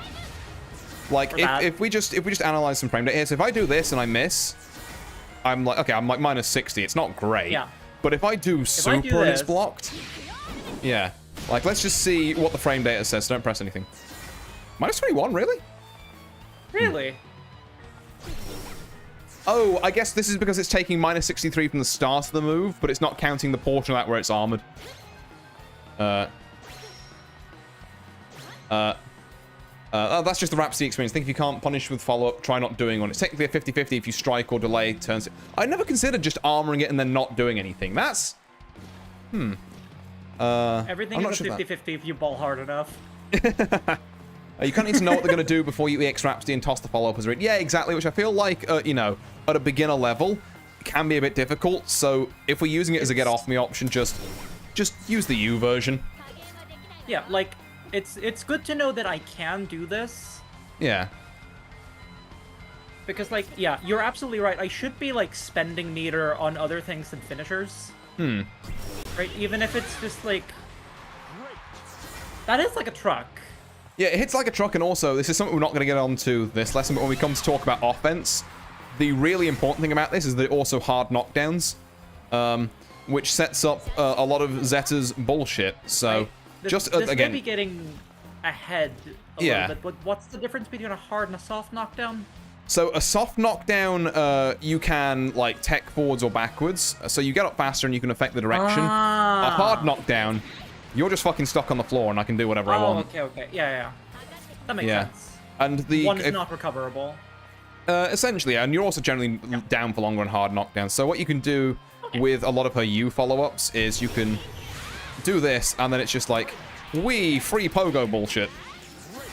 Like, it's a guaranteed way to set that up, but it's not something we want to talk about now, because again, this is neutral focus. Yeah. We're getting ahead of ourselves, rather than... I will say, yeah. I do not know when to jump, so I just never do it.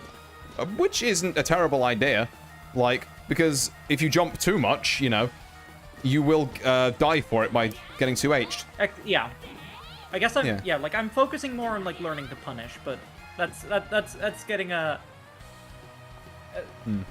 Yeah, that's getting away from the point we were making, I think. Yeah. Oh, wait, do you get... Oh, that's interesting, Chrono. I didn't know that. So, oh, sorry, just hit my... Like, if I jump and then do the U Rhapsody again, just hit me out of it. Okay. I don't know. Did I do it right? Yeah, no, you did. Sorry, I just... If you're cracked, you get a -8 safe jump side swap from you. That's crazy. Sorry, it's a bit above us, but basically some people in chat are saying if you land this, then you get a really good opportunity to jump, because you can, like, jump on someone if this lands. But like I say, for now, we'll just keep it as, like, you can still do this and then just do, like, a dash L or something. Like, for now, yeah, that's fine. I don't think my brain is expanded enough. Yeah, like I say, that's probably something more for the offense lesson, you know, when we get into, like, advantage state and how we crack people open when they're blocking. Okay. But yeah, for now, like I say, if you're ever struggling against someone who feels like they're just pressing a million buttons and you can't, like, ever poke out normally, that's your friend. Okay. Because it's not on the footage I sent you, but I have been trying to, like, do more of this and this. Yeah, which is good, and at a higher level where you don't want to spend meter on your reversals, you do want to do that, but you have to kind of know how to pilot the follow-ups, and like I said, that's something I still haven't worked out. Or Brave Counter, that's the other very good point, actually, Pixel. Thanks for bringing that up. The other thing you can do if you don't have 50 meter, or you just don't want to spend 50 meter because you're trying to, like, super someone at some point, is if you... don't forget your Brave Counter, which you talked a little bit about earlier, but, like, that's a perfectly valid reason to spend a diamond. And then, you know, get in and do some other stuff afterwards. Yes. Yeah, so if I make you block it here, and then... There we go. Don't forget to space that. If you had blocked that, you were right near me. That was supposed to be a 2-2L. 6-6, even. Yeah, because 2-2L will do this, but... Oh. Just do that again, and I will not fuck it up this time. I fucked it up this time. Excellent. Powerful. We'll get it. Like I said, there's no rush. Actually, that may be, like, too far for me to do that, but I don't know. Yeah. I always accidentally BC bait any second and return to being a genius. Oh. But, yeah. So, a couple of little things on defense there, like, which we'll dip our toes into a little bit. We'll do a kind of more in-depth lesson on defense again in the future weeks. But a couple of little things that, you know, are worth pointing out. And also another good reason why I wanted you to stop just using, like, the skill button by itself and use different versions of stuff with skills, because, you know, your heavy versions are good for combos, your U versions are good, your U version of that Rhapsody is good for getting people off you. There's definitely stuff you can work with there. Right. So let us get back to the replays, or the rest of this Grimnir one. We are not at the point yet where I'm like, where I want to analyze what I'm doing wrong. Okay. Yeah, I'll be interested to see what that point is. I think it's the very end of this set, but we'll see. Oh, okay. Nice attempt on the 2H, which is a bit too early, but the theory was 1000% here. Like, happens to the best of us. That's just unfortunate timing. Yeah, but no, you had him dead to rights. And now I'd hope after this lesson, if you manage to actually land this, you'd have the EX, like, Spears follow-up. And, like, this man would be like, oh, fuck, I'm never jumping again. Which is great, because if he's not jumping, he's in laser range. Yeah. True. But yeah, if I can land that from, like, this side of the screen, then he's, like, halfway, most of the way to the corner, right? Also true, yeah, you probably get a decent amount of corner carry off of that. Very much so. Everyone is always in either far M, laser, or 2H range. This is true. There are 3 states of matter. Oh. Yeah, so we get that. Cheeky little cross-up again. Very unfortunate. Yeah. More of the Trying stuff to find where... an opening here. Yeah. Get more of the stuff where... There's the 2H. No follow-up at the minute, but we only just learned it. It's fine. Good interrupt there. Not sure if he just crossed you up and that's where you got, like, the projectile. Slightly late 2H, maybe? Don't sweat it. You'll get him next time. Yeah, I okay, think so... I just choked at the end of that. Yeah, no, I think, honestly, if you'd have, like... If we had a slightly more consistent anti-airs, and maybe the occasional, like, Brave counter when he's, like, pressuring you with stuff, or you Rhapsody, very different game all of a sudden, because you've basically got answers to, the 2 things he's doing. All right, so I want to look at this a little bit. Mm-hmm. Yep. Like...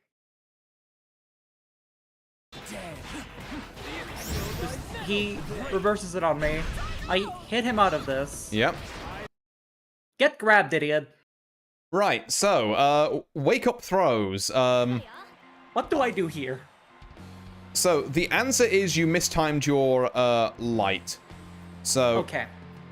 This is a good time to teach you about knockdowns, actually, so I'm going to flip us back over to the game. So, if you get knocked down, like, let's say if I do a sweep here, I assume you're back in the game, you can see this, by the way? I am here. Cool, Yes. yep.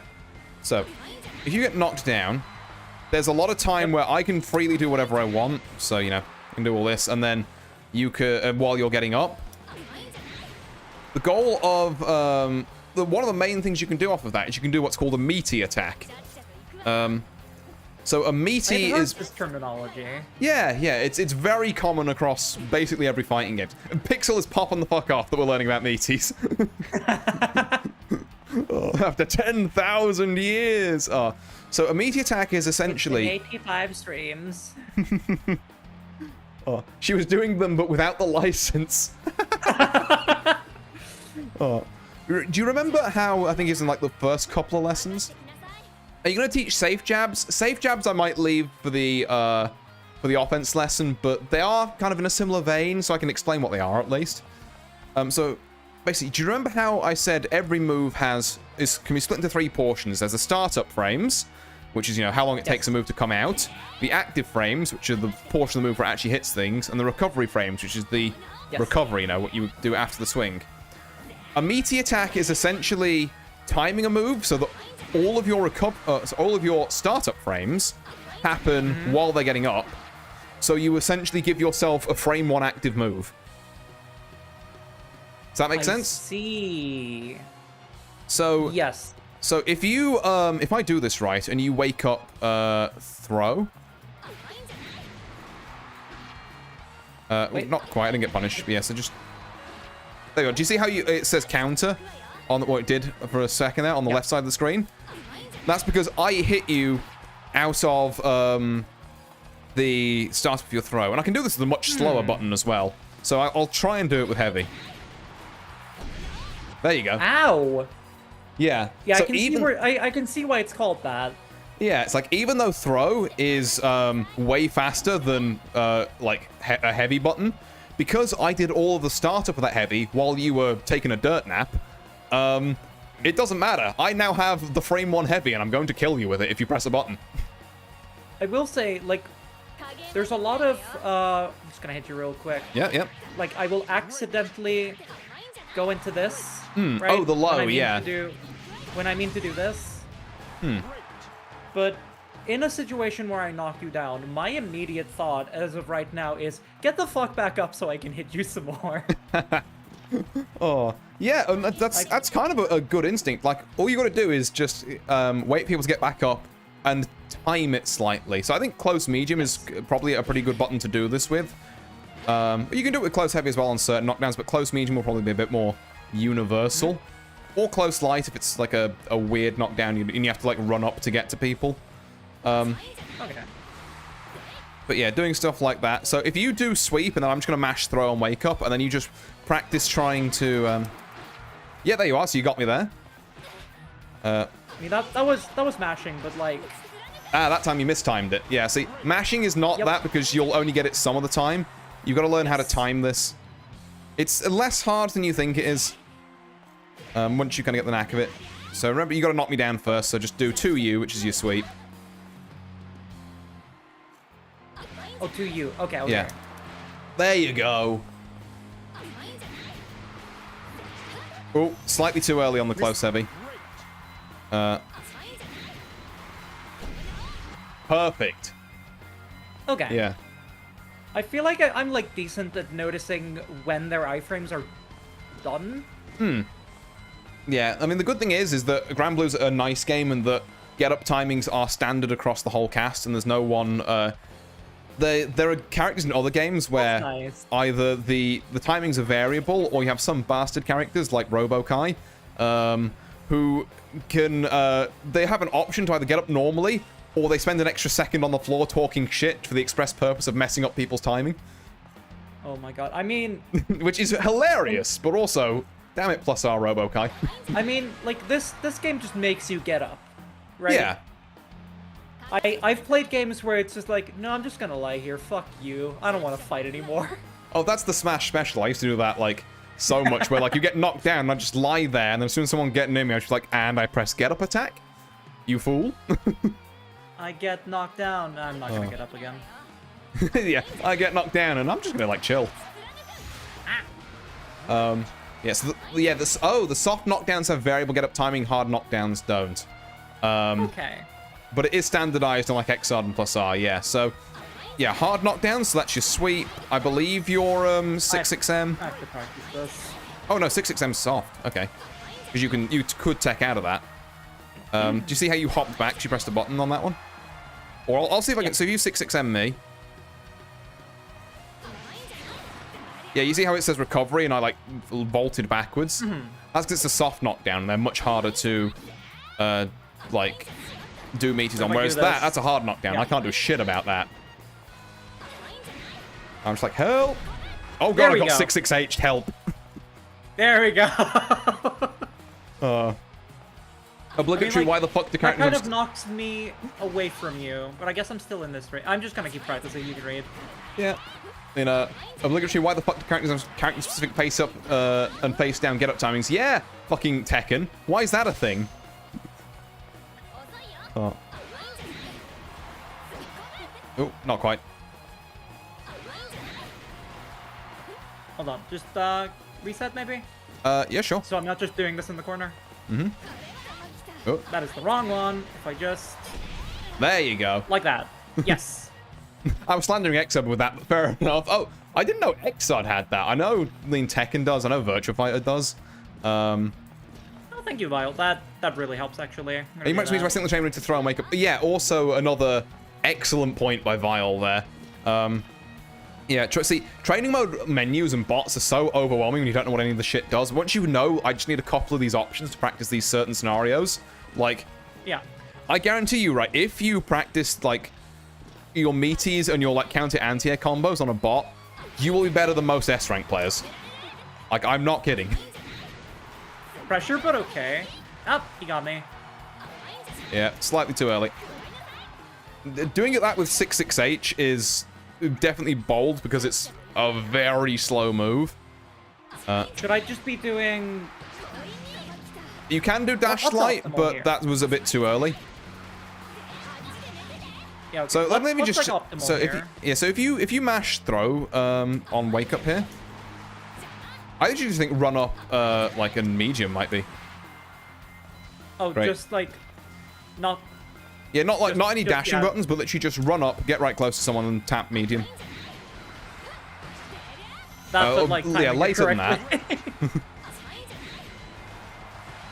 There you go, counter. Okay, okay. But yeah, that's probably the easiest thing to do. And yeah, for now we will, like I say, I think that's a really good thing to point out about knockdowns. I can't remember how we got on knockdowns and meaties. What were we because I was wondering what I should do. Oh, after that Grimnir... When he wakes up and grabs me by the face. Yes, yes. So, yeah, if he does that, that normally means that you've mistimed a meaty or, like, a wake-up setup of some kind. Yeah. Exile has a bunch of hilariously incoherent shit. There is because Exile is based on reload. Oh, yeah. God, multi-directional. Did everyone remember Danger Time? That was a funny mechanic. But yeah. Let's get back to our replays here. Oh, so actually, I think we've done with the Grimnir one. Yes, damn, we are. I rewound to get to that moment. Yeah, right. I'm gonna queue the Galleon one up next. I'm also gonna make sure that I've got stream on the right. There we go. So I can actually see what the fuck's going on. It's time for Dark Souls, I think. I think it's time for Dark Souls. Yes. Episode. Yeah. So. Galleon. Yeah. Here we go. I'll get someone who's almost in A here, by the way. Yeah. And This we one I should, because I think this chose- is one I recorded. Oh, no. Well, either I recorded it and I forgot to turn inputs on like a dummy, or... This one's me. No, this one's you. Okay, fair enough then. Right. Yeah, well, we'll get into this one. We'll see how we feel. You mouse over. Ad for my YouTube channel in the corner. Yeah, subscribe to Morgana VTuber stuff. Oh. So we have seen it once already. I'm gonna wait for a second, but like... Yeah, what the fuck am I doing? Yeah. I kind of see the vision. That was interesting. That was a misinput into It worked, huh? something better. Yeah. And here I'm just like, I should just run up and grab. What am I doing here? Yep. We got a second roll in there. We're not John Dark Souls yet, but...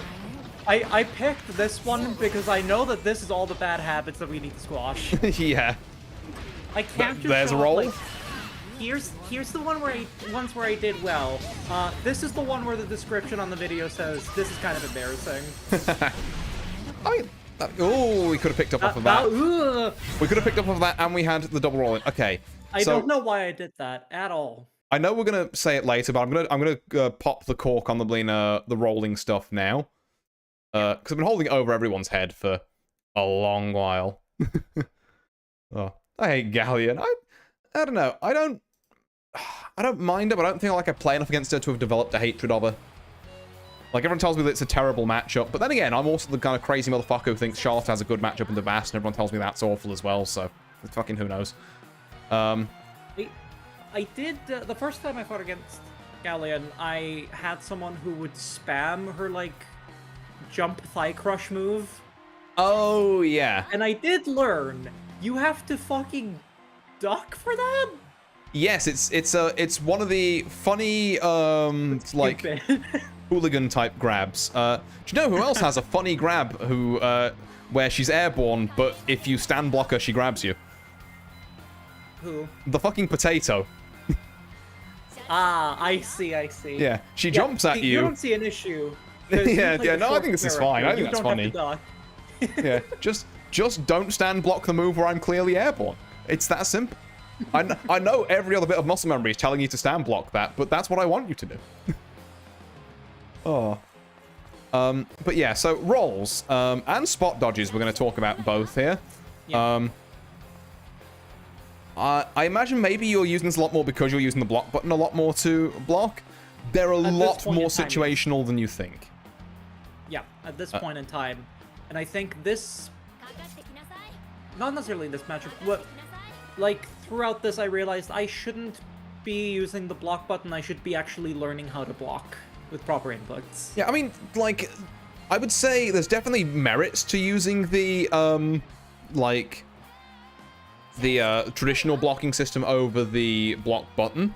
For a start off, it's more versatile, so if you ever decide to pick up and pick a different fighting game, you're not limited to, I think just Mortal Kombat's the only other one that has a blocking button, and also that involves you having to play Mortal Kombat, which, you know, ew.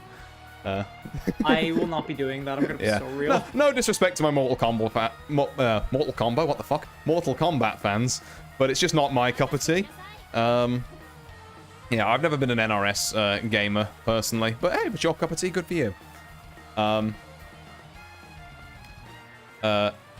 use the traditional method just because I have to use my pinky for my block button, yeah. I like to think of the block button for me personally as a spot dodge and roll button, as opposed to one I use generally for blocking. But there are obviously some situations where it's really good, like you're playing against a Narmire or a Kag who can teleport from full screen behind you. Then it's kind of nice just to be able to hold the button. It doesn't matter which side of you they appear on, you're blocking. I do think the block button is better for my twitch reflexes than, like, down block. Or, like, walking backwards. If I'm in a really, like... If I'm blocking something, like, as I'm noticing it, I'm probably gonna, like, you know, if I'm in a tight situation, like, against the Grimnir. Like we saw earlier, like... I think it's likelier that, because that's on one of my shoulder buttons. Oh, right, yeah. So it's, like, more accessible, but down block, I think, is more versatile. Yeah, like I said, this, it essentially frees you up so that if you want to do, like, you know, if I'm blocking down here, and then I want to do a dash light. I mean, I'm not sure how your buttons are laid out, but for me, that's a lot more difficult to get than if I'm just, like, crouch blocking, and I want to go straight into that by just, linking stuff there. Also, not being able to... Yeah, Chrono's also brought up another point. The good thing about, like, if you're stand blocking this, you are locked in place.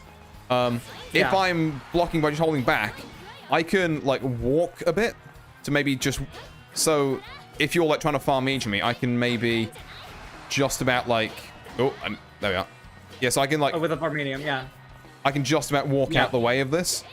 Whereas if I'm block buttoning, I'm stuck here. That's a really good point as well, actually. Yeah, thanks for that one, Chrono. But yeah, so if you just... That's something I thought about, yeah. So that's another minor thing. The main thing I wanted to get at, though, is with rolls to try and get in. So if you roll at me a second, and then just don't press anything afterwards. Nope.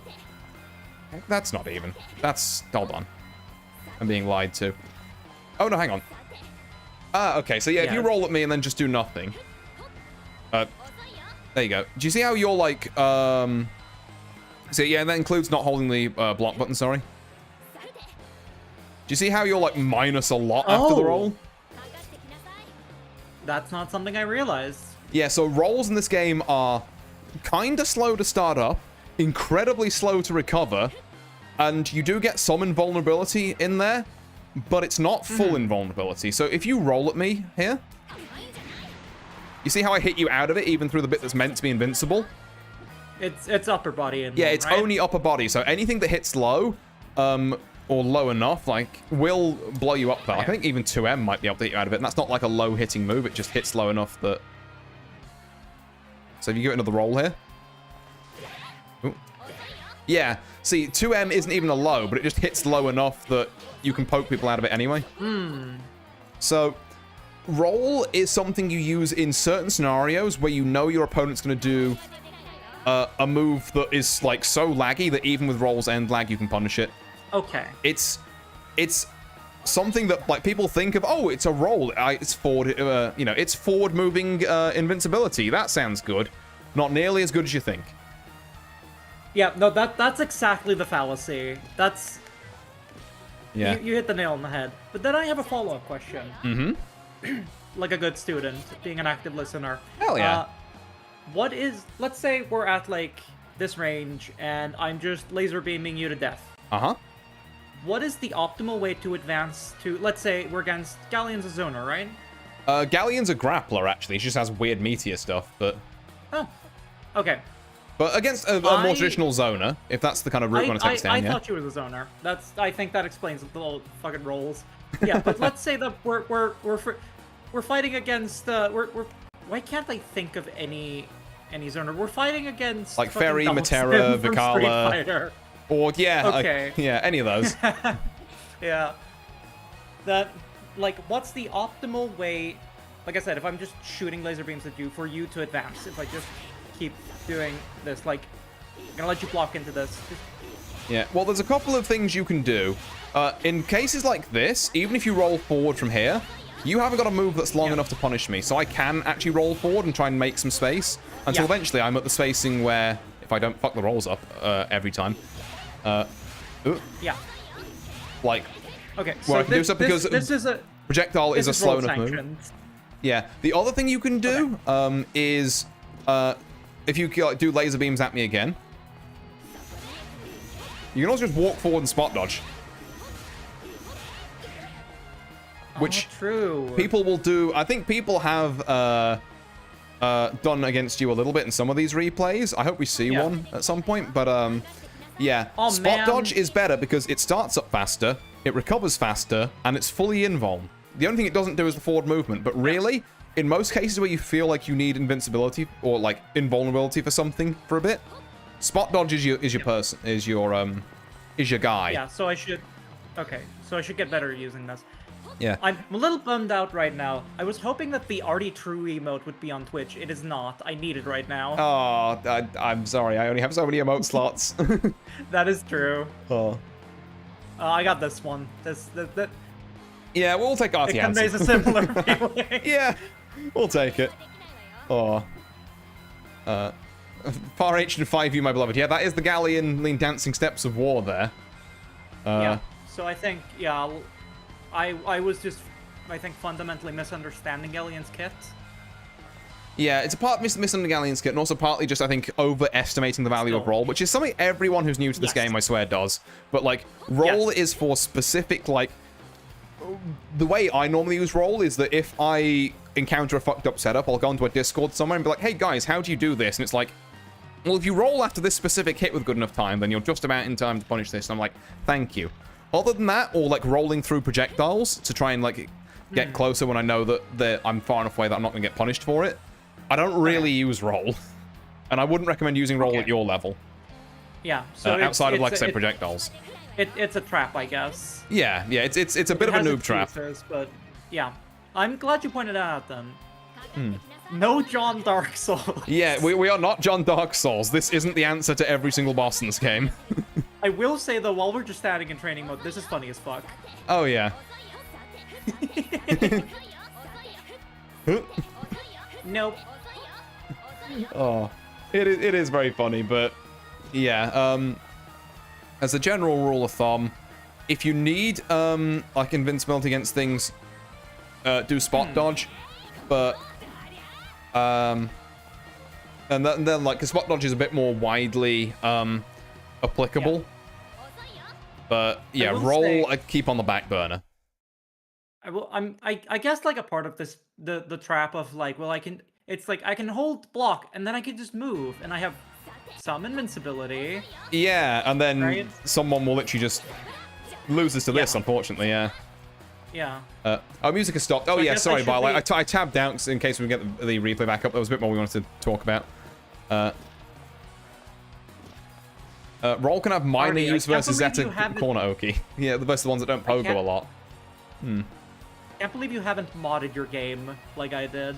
Yeah, then I have to manually, disable the fighting game in OBS every time we tab out to the So I mean, that's swings and roundabouts. That's what I'm doing. Yeah, exactly. I don't have to do that. As long as I just tab out at the right time, I'm fine. Oh. I mean, I guess. Oh. But yeah, let's see if there's anything else we can take from this Galleon matchup. Yeah. So here we are, back to this. So it's more just something annoying you can throw versus if you make the Zeta scared to pogo, which can be hard if you don't have a UDP. Yeah, maybe I'm pogoing wrong. I feel like I get hit out of pogo all the time, but then again, I played Zeta for a grand total of like 2 hours, so that's almost certainly a me issue. But yeah, so we've got round 1 over there. Battle 2. Let's see what other things we can call out. Could you imagine? What are we doing? Real quick? This is exactly what I was on about. We are John Dark Souls. Yeah. I was gonna say, could you imagine if I had just been like, no, I really want to fucking get good at EXGita, and you would have had to learn EXGita? Oh, I mean, to be fair, I kind of briefly looked into it because Merc is still playing her. On that. But yeah, that's true. It's like, to be fair, we're leaning into the fallacy of tier lists a bit too much there. It's like, yes, EXGita is ostensibly like, is ostensibly one of the worst characters in the game. If someone like, fucking Space came along and played EXGita or Skill or someone, they'd probably fucking destroy me on my main. Like, it doesn't matter. Like, you know what? I stand corrected. Yeah, it's like, you can play EXGita to master. Like, we could do that. Would it be potentially slightly harder? I mean, maybe, but like, I mean, that's you know, the fun of it, right? yeah, well, you know, if that's your particular poison, then go for it. But tier lists don't matter. Their opinions parading as objective rankings. Exactly, yeah. Like, they might matter somewhat at, like, a super high level. We're not at that level.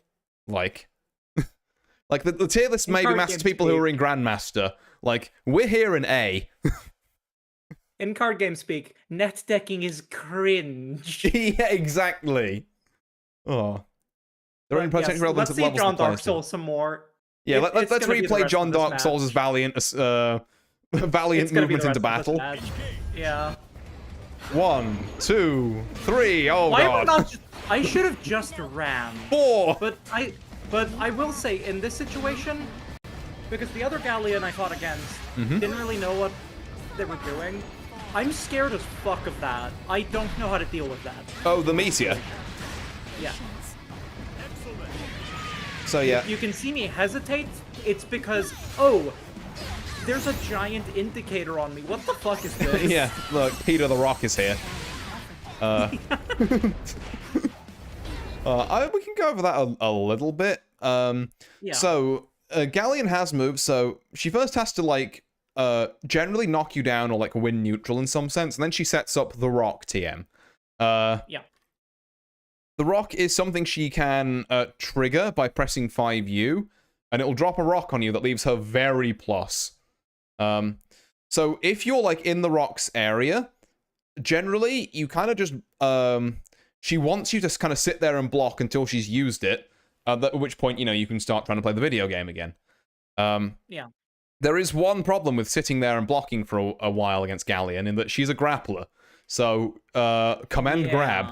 It's like, okay, you have to essentially guess between jumping to avoid the command grab and staying put to avoid the meteor. Because if you jump the meteor, it will clap you. If we go back to the moment of, oh no, what is this? Yes, this. Yeah. So yeah, we can do... Just the initial meteor, I think. It's like, Yeah. this I'm like, I'm getting out of this. Here I'm like, what do I do? It's like, you can see me go, do I go back? Yeah, I mean, one strategy definitely is to, obviously, just stay out of the rocks. Like, she can reposition it if you give her enough space, yeah. But definitely to stay out of the rocks kind of area of effect, either by, like, potentially backing off, but generally, if you back off, she'll just reset it. So you want to try and find a gap where she's, Is it blockable? Oh yeah, the rock's super blockable. I don't even think it's an overhead, I think. Correct me if I'm wrong, but is it everything except the highest tier of rock you can block low, or am I smoking some The highest shit? tier of rock.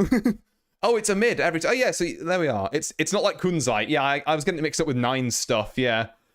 So even though that rock is quite clearly coming from the sky directly onto your head, you can block it low. What the fuck? Yeah. Yeah, like, I feel like a lot of this matchup is, aside from the John Dark Souls bit, it's like, I don't really know what to do here. Yeah, yeah. So, I mean, it's assumedly, like, your first 1 or 2 times fighting a Galleon, so the first time someone has tried to do rock pressure to you. Yeah. Yeah, so, like I say, the general rule of it is that, like, goal 1, try and pressure her enough so that she doesn't get enough time to set up the rock. 2, if she does set up the rock, and she probably will, it's not too hard to set up. Try and delay it as much as you can.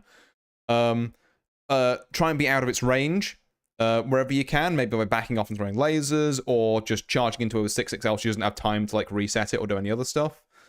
And 3 is that if we have to block rock pressure, be aware that, like, just because the rock leaves her very plus... actually, no, the rock's probably plus enough that you can't even do Rhapsody there. Yeah, basically just be aware that, like, it leaves her super plus, so you're going to have to take some, potentially, like, command grab or rock, like, mix-ups. I mean... So pay attention to what she does, and then if they don't mix it up and they're going to do the same thing every time, you have, essentially, you're looking at the, you can essentially see the future and see what they're going to do and play around it. I mean, just knowing that it can be blocked in whatever position is... Yep, as long as you're holding some form of back. Yeah, I wish I could send that information into the past. Yep. Well, I can do the next best thing, which is sending it into the future for the next time you encounter a galleon. That is true. But yeah, let's see how much more we got here. I think I'm up to 4 or 5 rolls. Wake up you. Too many. Too many. Good spear. Yeah. That time it was valid. Okay, we get this is another That was kind of unfortunate. well, this is another thing actually that I don't think a lot of people at your rank are doing, but is totally a valid thing. Is that if you get guard broken by a raging strike, you can, like, that removes one of your diamonds. You can then spend another diamond to brave counter that guard break, if that makes sense. Oh! So you notice how she's missing 2 diamonds at the top of this? That's new information. Okay. Okay, well, yeah, we'll test it out in game so you can see what I mean here. So let me... Oh, I guess, like, in a game of rock, paper, scissors, this is like, we both pick rock. Kind of. It's more like, so if you... There we go. So you see I mashed it and I got you off. And you can do the same. So if I Raging Strike you, and then you just mash medium and heavy. I have no clue that this was possible. Yeah, which is why, again, the guard break thing is like, sure, it's cool, but if they have bravery points left, you're spending a bravery point in 25 meter to remove 2 of their bravery points, which is... It's okay, but it's also quite risky. I guess I should ask, in terms of, like, the counter and the guard break, you then think that the counter is worth more, I guess. Oh, yeah, I would say most of the Brave counter, yeah. I would say in a lot of scenarios that Brave counter is generally worth more. So, like, if you're just Brave countering normal moves, that is. So if you do some, like, mediums against me. Nope. No, how did I do that? Hold on, now I'm out of diamonds. Try again. Yeah, I would say this is generally a much better use of diamonds than doing that. Than, like, doing this. Okay. Like... I definitely need to be a little bit more trigger happy with the counter. Yeah. Yeah, I'd say definitely the counter on defense is huge, and also don't be afraid to end your strings, like, on block with either... Okay, yeah, that's also good, yeah. With either this, or if you really want, like, a low effort way of ending a block string, you just want someone, like, kind of vaguely away from you. Just holding 5U works quite a lot of the time as well. This is true. Like, 'cause it pushes people far enough away after your, like, initial string that it's just like, okay, we're back here now. We're back at pokey range. This is a really good move. However, I do always feel like when I use it, I'm just like, monkey brain like the pokey. I mean... Pokey more. Sometimes it just keeps working. Yeah, I mean, look, the move was designed to be satisfying to hit, and it happens to be good. Yeah. Like, it's the best of both worlds. If you're in a corner too, and your opponent isn't, like, blocking well enough, if you just let me have this one. Oh, yeah. No!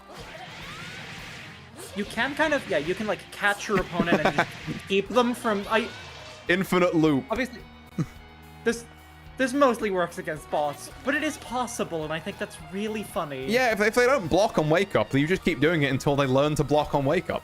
It's like a kind of a slightly more kind of, like, UG version of the meaty thing we were looking at. Yeah. Like, this is advanced technology. That's kind of more like... It's the same principle, just in a slightly more kind of, like, ooga booga kind of way. This is UG technology. This is UG technology. Good lord. Oh.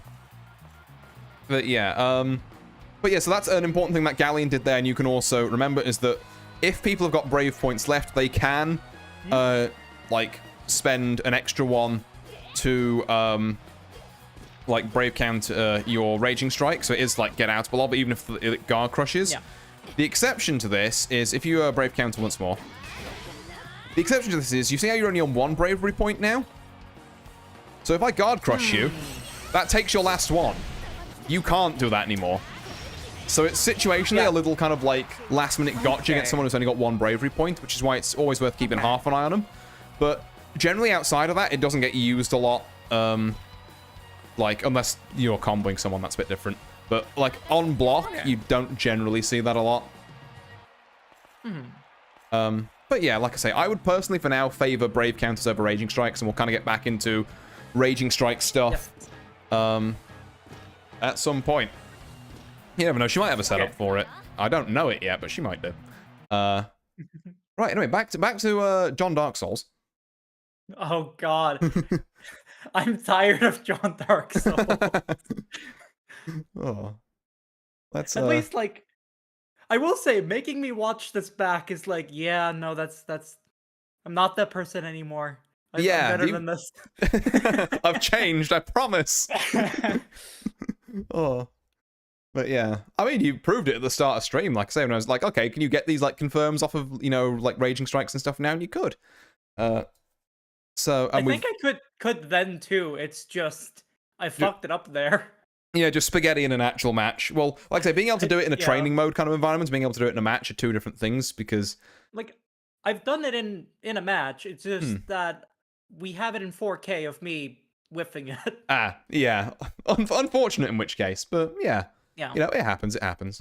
Let's see what else we can get here. So that's Dash L. What was she doing? I was gonna see that again. Uh-huh, yeah. Just back, like...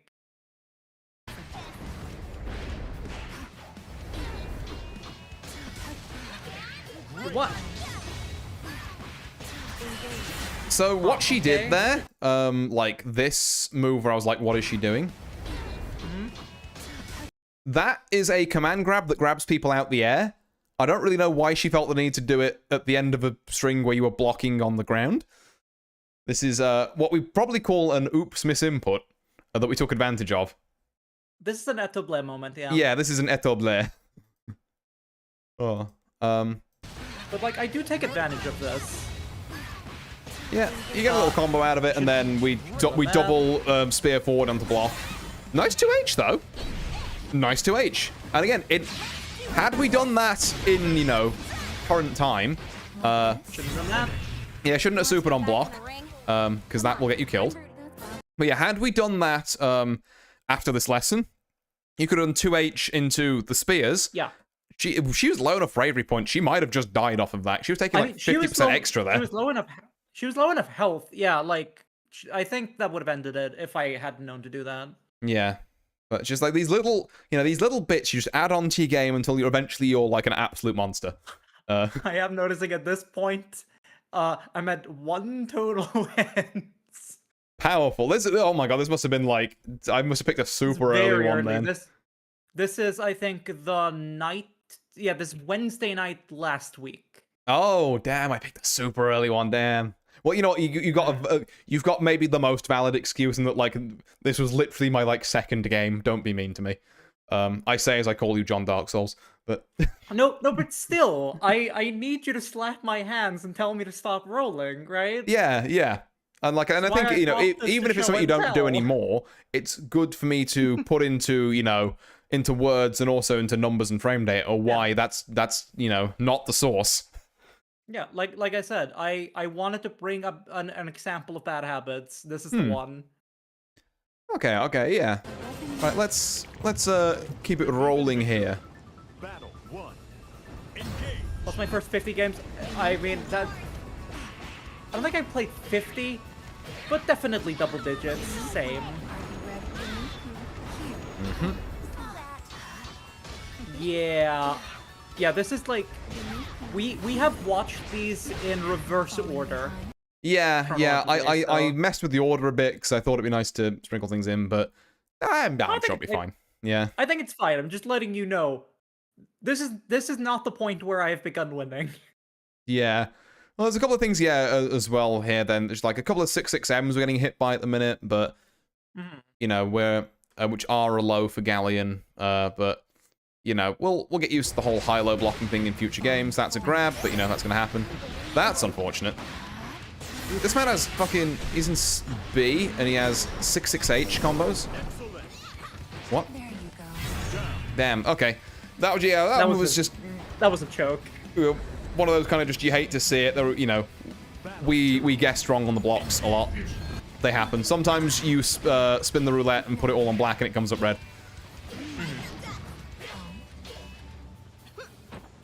We didn't roll.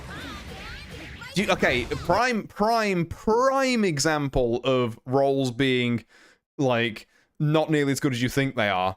Okay. See how this galleon rolls in, and you still kill them? Huh. I think that's a misinput. I think that's supposed to be a forward, but it kind of works out. Also, Merc spotted. Hey, Merc. it's Merc. Oh, I hope you're doing well, bud. But yeah, so this is, again, another kind of reinforcement to, please, only roll if, like, you know the setup your opponent is trying to put you in and you know that roll beats it. Or you're rolling a projectile from, like, the other side of screen to try and get a bit of distance. Because... Rolling is just jumping horizontally. It's cringe. Yeah, rolling is, I would argue, is probably more cringe than jumping, but... I might get flamed for that opinion. I'm happy to know, Ed. Oh. Okay. But yeah, so we get a nice little pickup there. Okay, that time it worked because she did it earlier.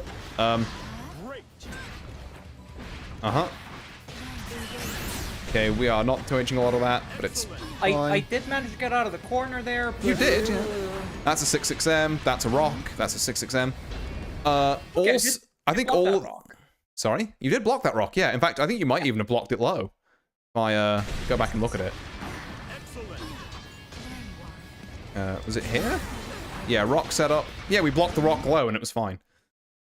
Okay. All 6-6Ms, I should mention. I think basically all 6-6Ms, the low hitting ones at least, should all be either minus, but if they're spaced, they might be safe. Kind of like how we were looking at earlier. But what it basically means is that if someone hits you with a 6, or someone tries to 6-6M you and you block it, you should be pressing something. Like, it's your turn. There's a couple of times here where we've, like, blocked the 6-6M. We've got hit by it there, so it's not our turn. Blocked it there, we should be pressing something. Yeah, I feel like... Maybe it's just we new in, like, new enough to the game, but yeah. Like, heavy or medium. Yeah, but I think it's... Still worth pointing out. Even then, I think it's important to analyze this. Mm-hmm. So again, just a little thing there because this galleon seems to love 6-6M. Oh, good poke out there. And good punish on the whiff throw. We got away with a roll. Yeah, we did not space that, but we just speared out, so it's fine. We got away with that. 6-6M. And meaty. So that's a meaty jab. So you were trying to press something on wake up, and she just timed the jab so that it hit you like frame 1, essentially. But that's another concept we've like looked at earlier that has come into play again here, and it's like, oh yeah, there is an action. There it is in the wild. Okay. Okay, not bad, not bad. Right, well, we've got 2 left. I'm going to go back to the order now. I'm scared. So next week we have a Megan. Oh, God. This, Oops. This was one that I was like, do I send him this? He found it. I found it. Against Cowboy Alucard. Alright, so we're going to see... I'm going to get my mouse off the screen, actually, sorry. We're going to see what's happening. I know exactly what's going to happen. Okay, so it's a wild start with this Meg. A couple of things we maybe could have anti-aired, but I don't begrudge you too much for not. Good brave counter. At 2 in the morning. Yeah, admittedly, I did just realize as well. It's like 1:40. Like, Are you an hour ahead or behind, Megan? You're behind, right? I am an hour behind you. Okay. But this is still like past midnight. Yeah.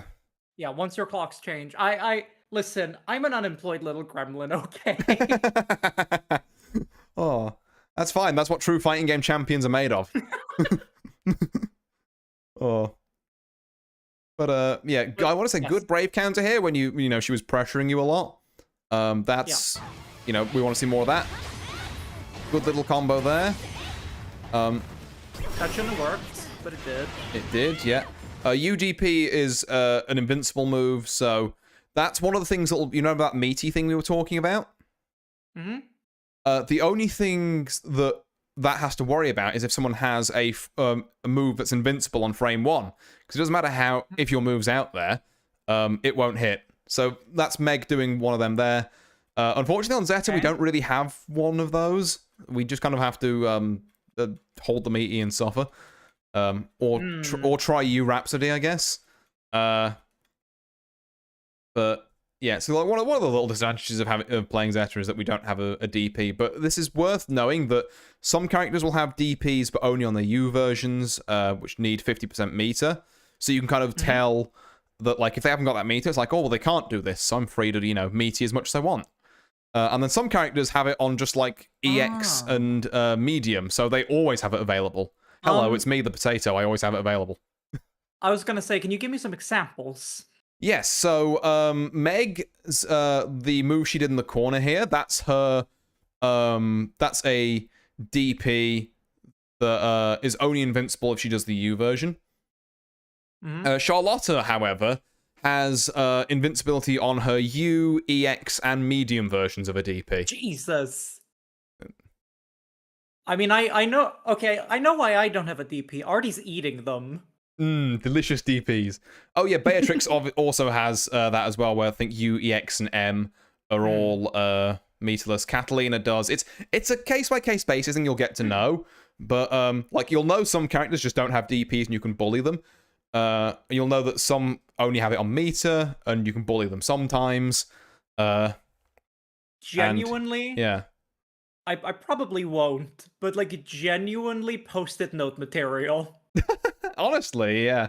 Like, just even as little kind of like matchup notes. Like, I don't think we're far enough out of the general theory thing to talk about matchups. That is kind of what I want to do lesson like 5 or 6, is just, blast through, matchup stuff that we don't talk about at the end of these lessons here.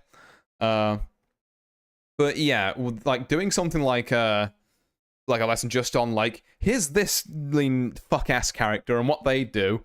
And here's the bits where, like, they're plus, here's if they have a DP, here's the, Lena fucked up bullshit they can do. From my POV, at least, the best way to learn how a character's bullshit works is to get that bullshit inflicted on you. Yeah, precisely. You get hit by it and you go, what the fuck? And then you have an incentive to look it up. Which is also why, it's a very, very important thing in fighting games to not tie... like your mood or your self-worth to your win rate, particularly when you're starting out, because people are going to hit you with the fucking, like, the yoinky splunky setups, and it's just like, what happened? I am not John Cena. I will lose some matches. Exactly, yeah. Oh. But yeah, so it's important to note about UDPs there. So I think you had the right idea. It's just, she just ripped it straight away, and, like, fair enough. It didn't do that much damage. It got you off her, and we're back to here now.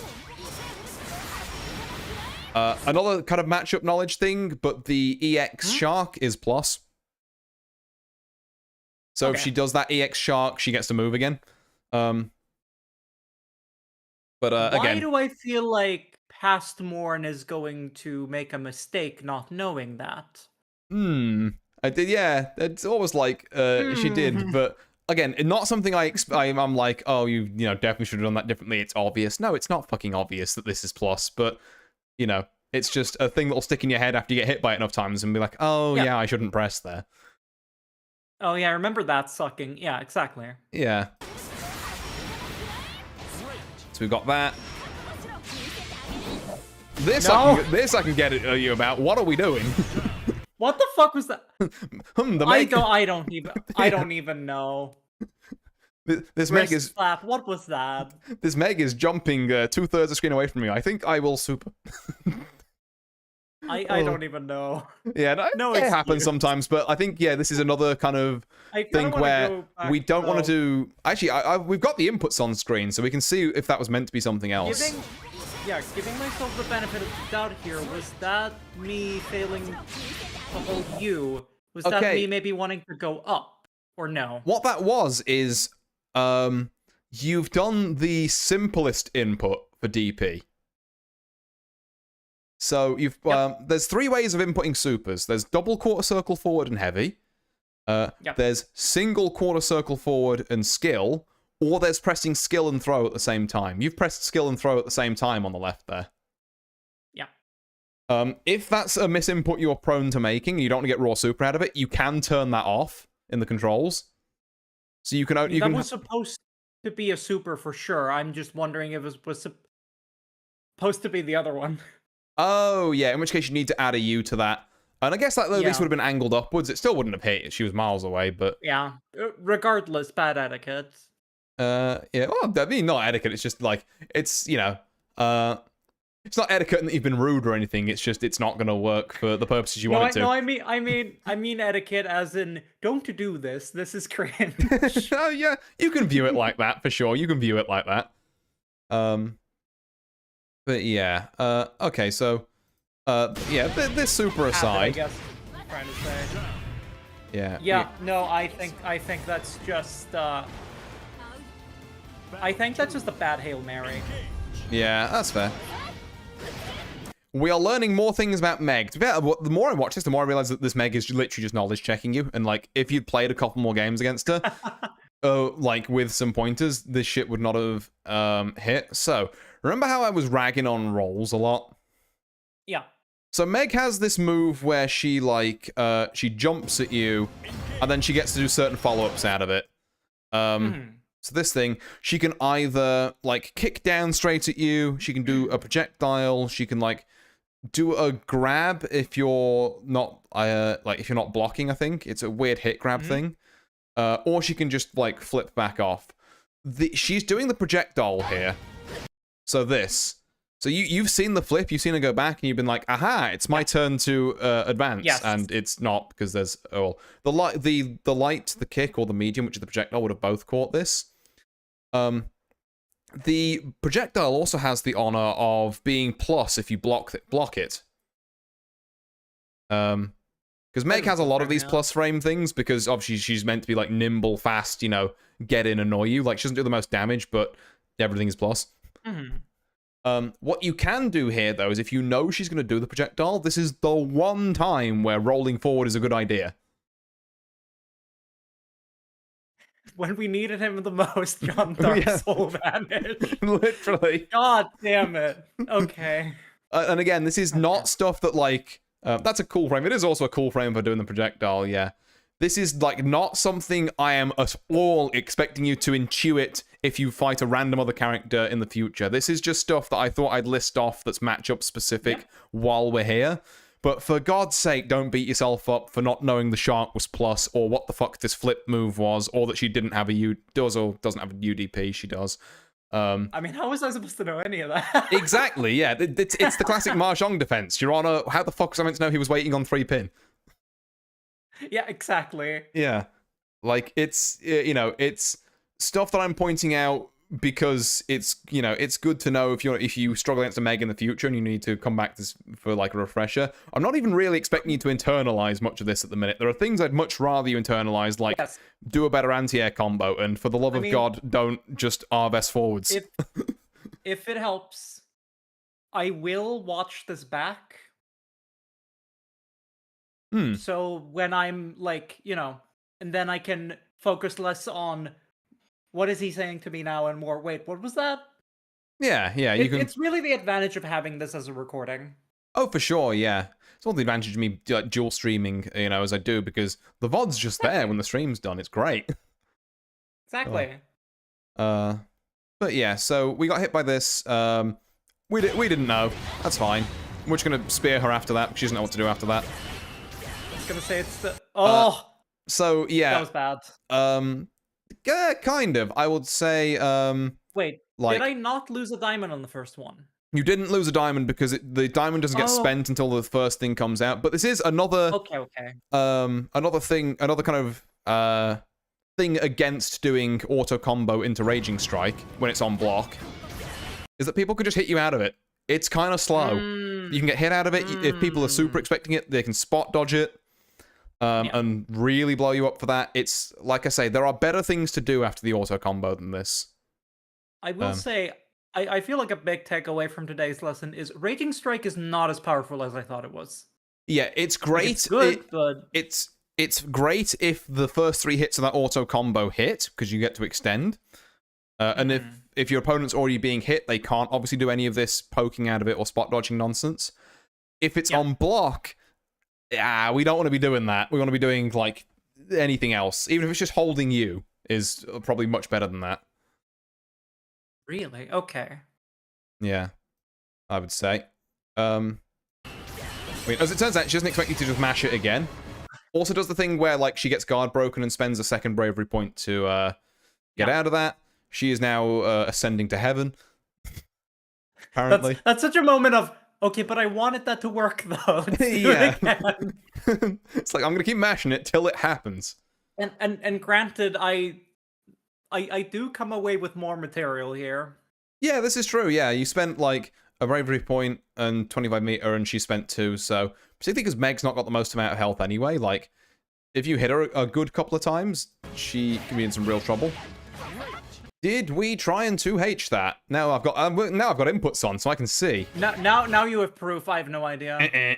That was no. Close medium apparently. Spaghetti. It happens.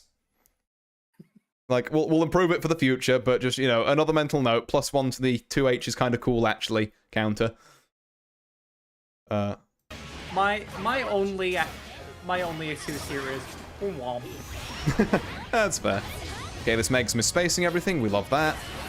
Nice poke though. We got yeah, it was a nice poke. We tried to do the Raging Strike again, and we got hit by a sweep because it's slow enough that sweeps can interrupt it. So again, yeah, don't want to retread too much old ground, but. Maybe not our best option. Example of what we were just talking about, yeah. Yeah, and another example of what we were just talking about, the shark is plus. So we did block the ball this time and kind of respect that, so that's nice. The ball is still there, however.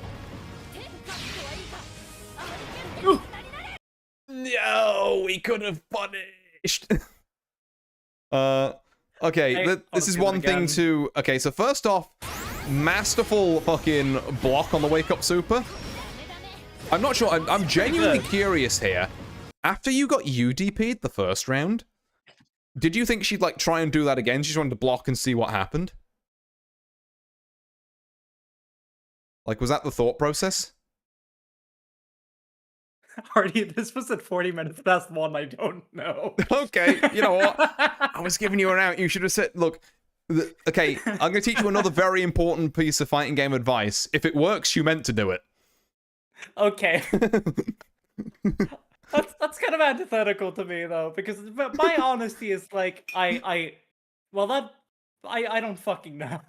Yeah, no, I mean it's fine. It's kind of more of a jokey thing than anything. But there are definitely times in a fighting game where I've pressed some stuff and like I've misinputted and it's happened to work out and I've gone, yep, I'm a genius. Yes, but like I definitely don't mind admitting, no, that's luck. That's like pure luck. And I've been doing that throughout this, I think. That's fair, that's fair. I mean, it's also very good to be honest in these situations. I've been given the advice that I should try to avoid using Raging Strike unless the combo will kill. Yeah, that's kind of what I'm getting at, Vile, as well, yeah. It's like, you don't really want to use it on block, because it can get poked and interrupted, or, even if it hits, people can use a second time to get them off you. And you don't really want to spend it, like, at the start of the game, because being out of diamonds is terrifying. So it's just, if you think a combo is going to kill if you extend it a bit further, sure, that needs a bit of awareness, though. So I think a much simpler use for the diamonds is going to be, like, if you are blocking something and you don't want to be, just press Brave Counter to get them off you.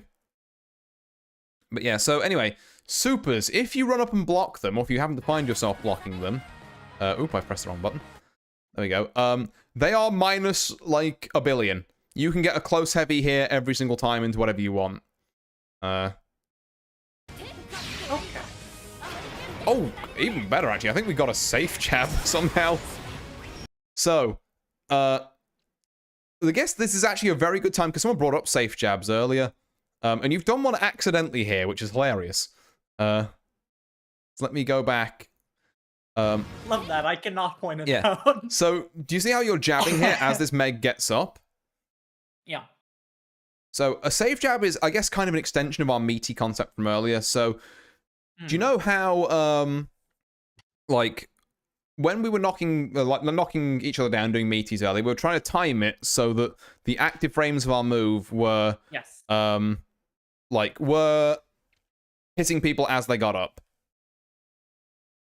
A safe jab is an extension of that, where we want essentially the very last kind of 1 or 2 active frames of a move to hit, and we want to do it on a fast recovering move.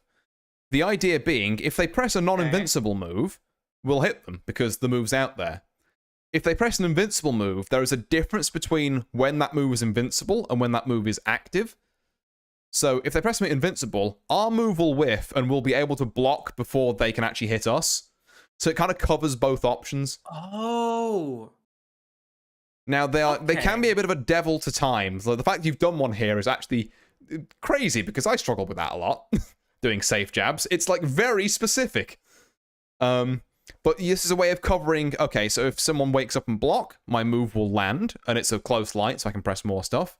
If they wake up and are pressing buttons, I will hit them with my close light and get a combo. If they wake up and do something invincible, then that's fine. I will just, like, my move will whiff and I'll block before they're able to hit me. So in the case of Super here, I think Supers start up in, like, 12 frames, I want to say.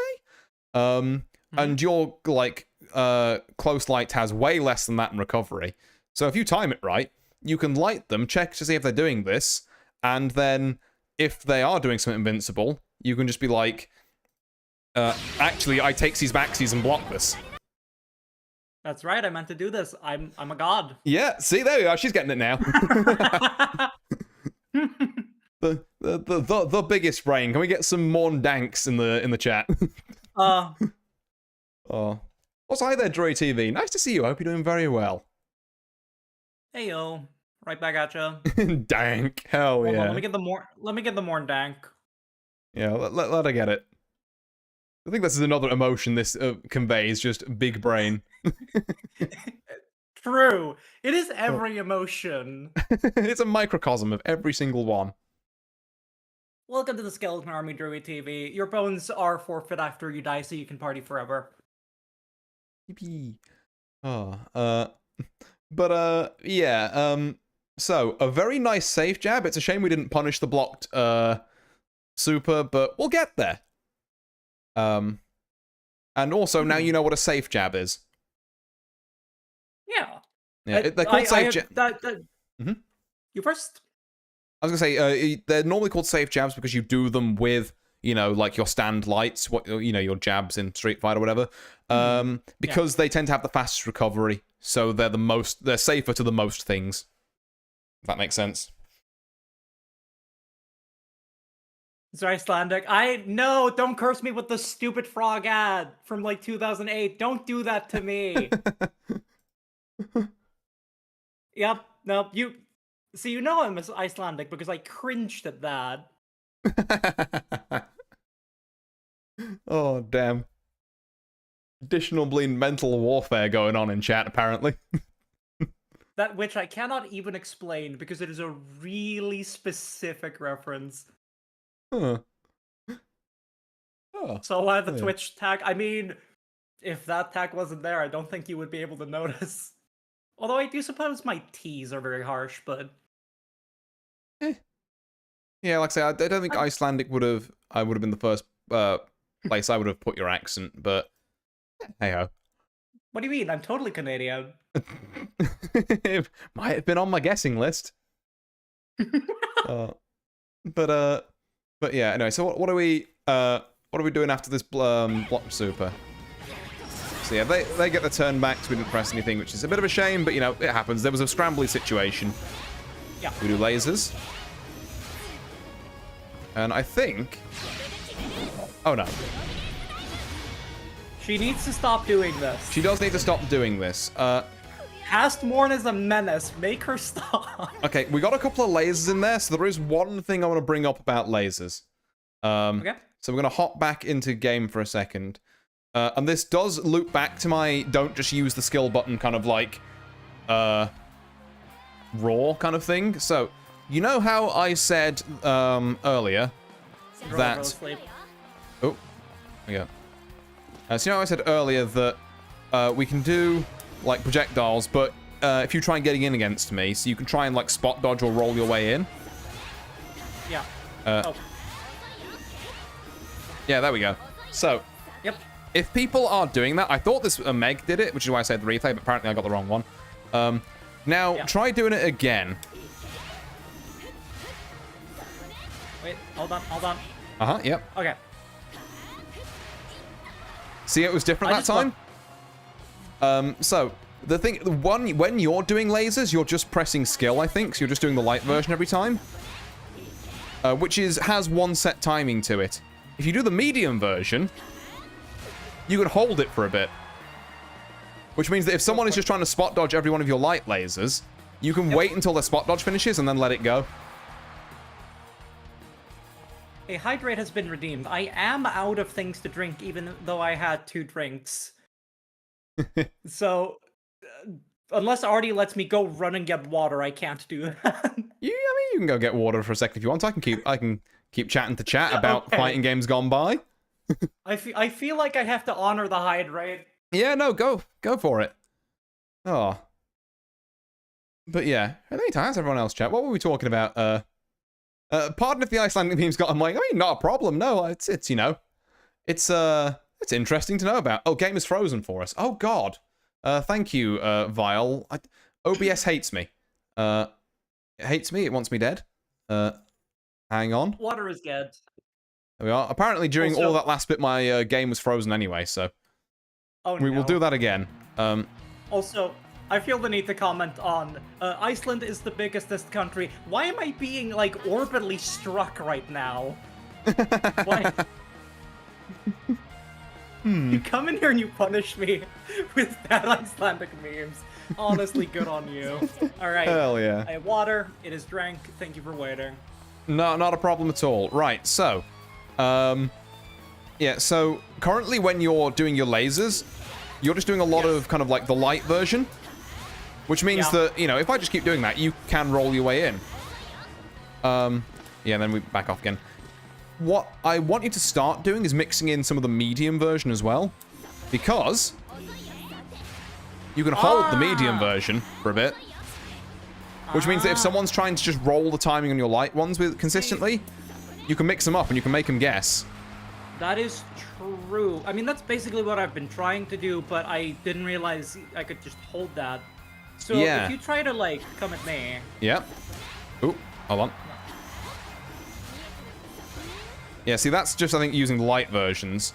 If you hold the medium version for a bit longer, so you can hold this thing for a while. You did that too well. I was trying to mix up the tempo. Ah, yeah. No, you do that too well. Yeah, that's a great example of why I should do this. Yeah, because if I try and spot dodge when I think it's going to happen... Like, at that time it worked, but, like... Help, I need to stop being cracked. I need to stop being cracked. I'm accidentally being cracked. There we go. That was the full hold. Yeah, there we go. See, sometimes the full hold works. Because, like, you can obviously know you can do, like, a part hold on this. You can do a full hold. You can do the light for, like, the fastest version. I definitely say when you're at these ranges where laser is appropriate, don't just feel like mashing skill, you know, like you're kind of like an 80-year-old in a slot machine is your only answer. That was so specific. Look, I've been watching a lot of people play Gamble with Your Friends recently. Oh, that's so specific. But yeah, I guess I can just like...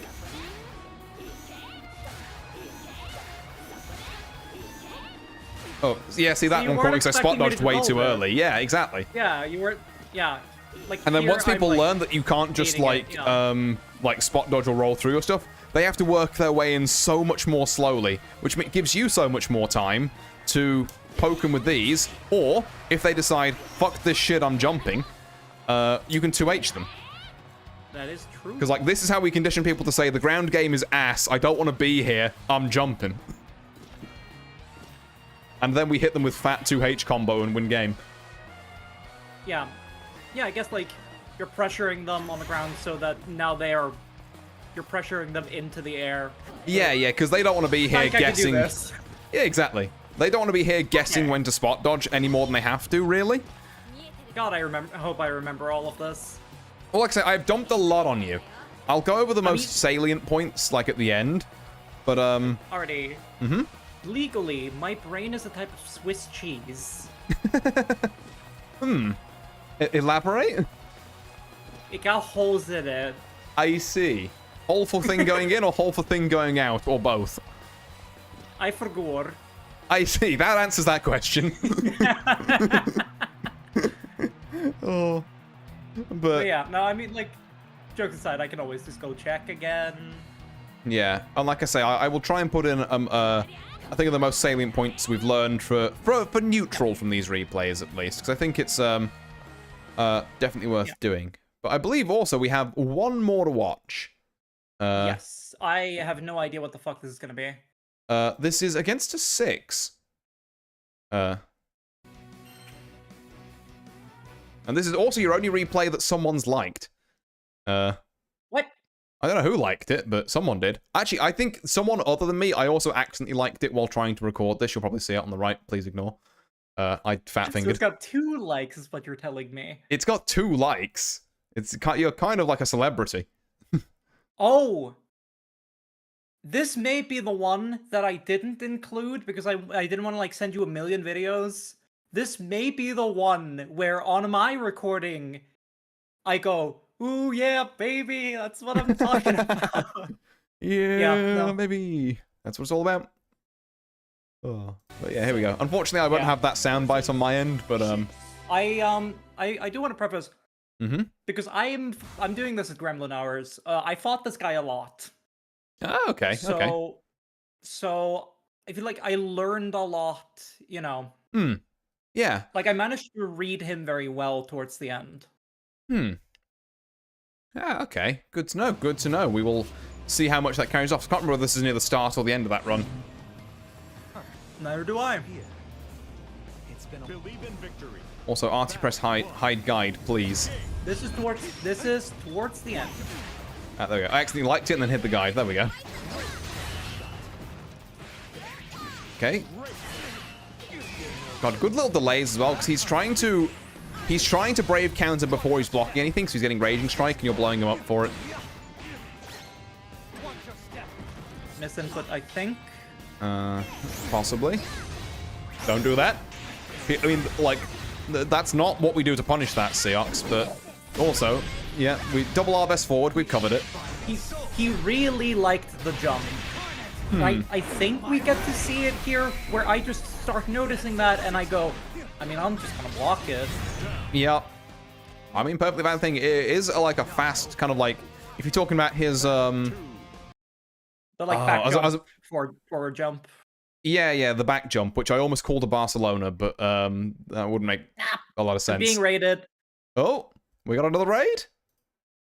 Oh my god, how do I say that? Shyla Solstice? I hope that's how I say that. Thank you for the raid. Welcome in. We are currently in the midst of Artie teaching me how the hell Grand Blue works. Welcome in. Hello there. Welcome in, raiders. As usual, if you have to raid and run, that's a-okay. Especially if you're a streamer and you've been sitting for several hours. What were you up to? Ooh. Yeah. A couple of good raids tonight. Hell yeah. Let me remember to do the shout out. I forgot to do mine earlier. Fuck, I'm gonna go and find it. Hold on. Damn it, Artie! No, I'm gonna go shout him out now. Hold on. Because it was a raid from Lazy Ruin. There we are. I misspelled it. God damn it. There's an extra S I missed. I definitely pronounced that incorrectly.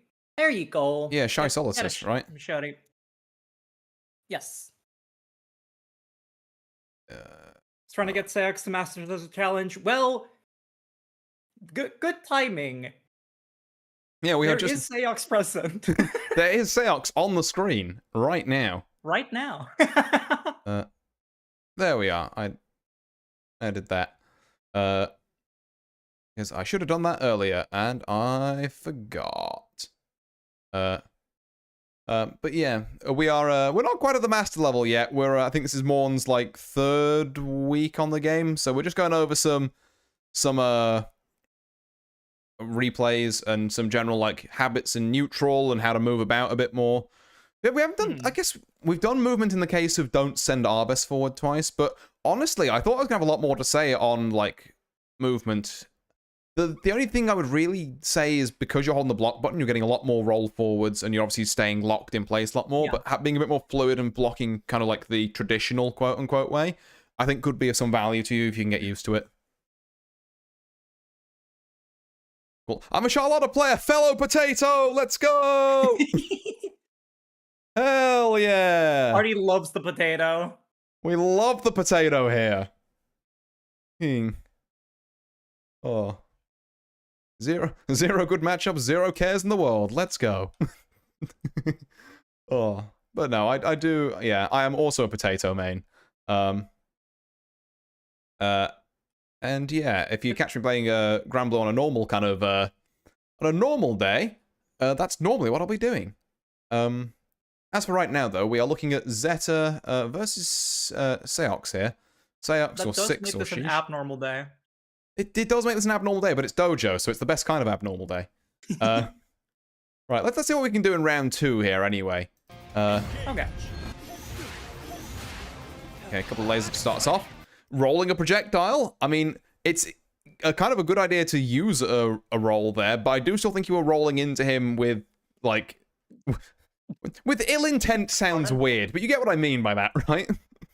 Yeah. Yeah, it's like, we need to ease back on the rolls.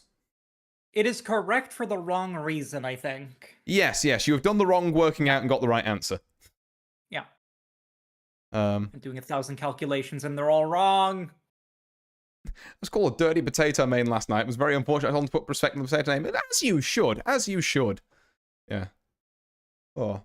Also, all potatoes come from the ground. We're all a little bit grimy, but, like, that's the fun of it. I mean, I was gonna say, like, you're supposed to wash your potatoes. Nah, my potato would never be washed.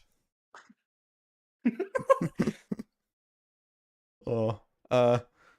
6. Here we are. Yeah. Okay, we got double harvest forward again, but we've already spoken about that. Just ease off that a bit. Wake up you. It works. Six. So, it's pronounced Six, or Seox, or Sheesh. I don't know. Okay. Okay, literally anything goes. Understood. Yeah, I mean, call them Sandwich for all I care. It's like... I don't know, man.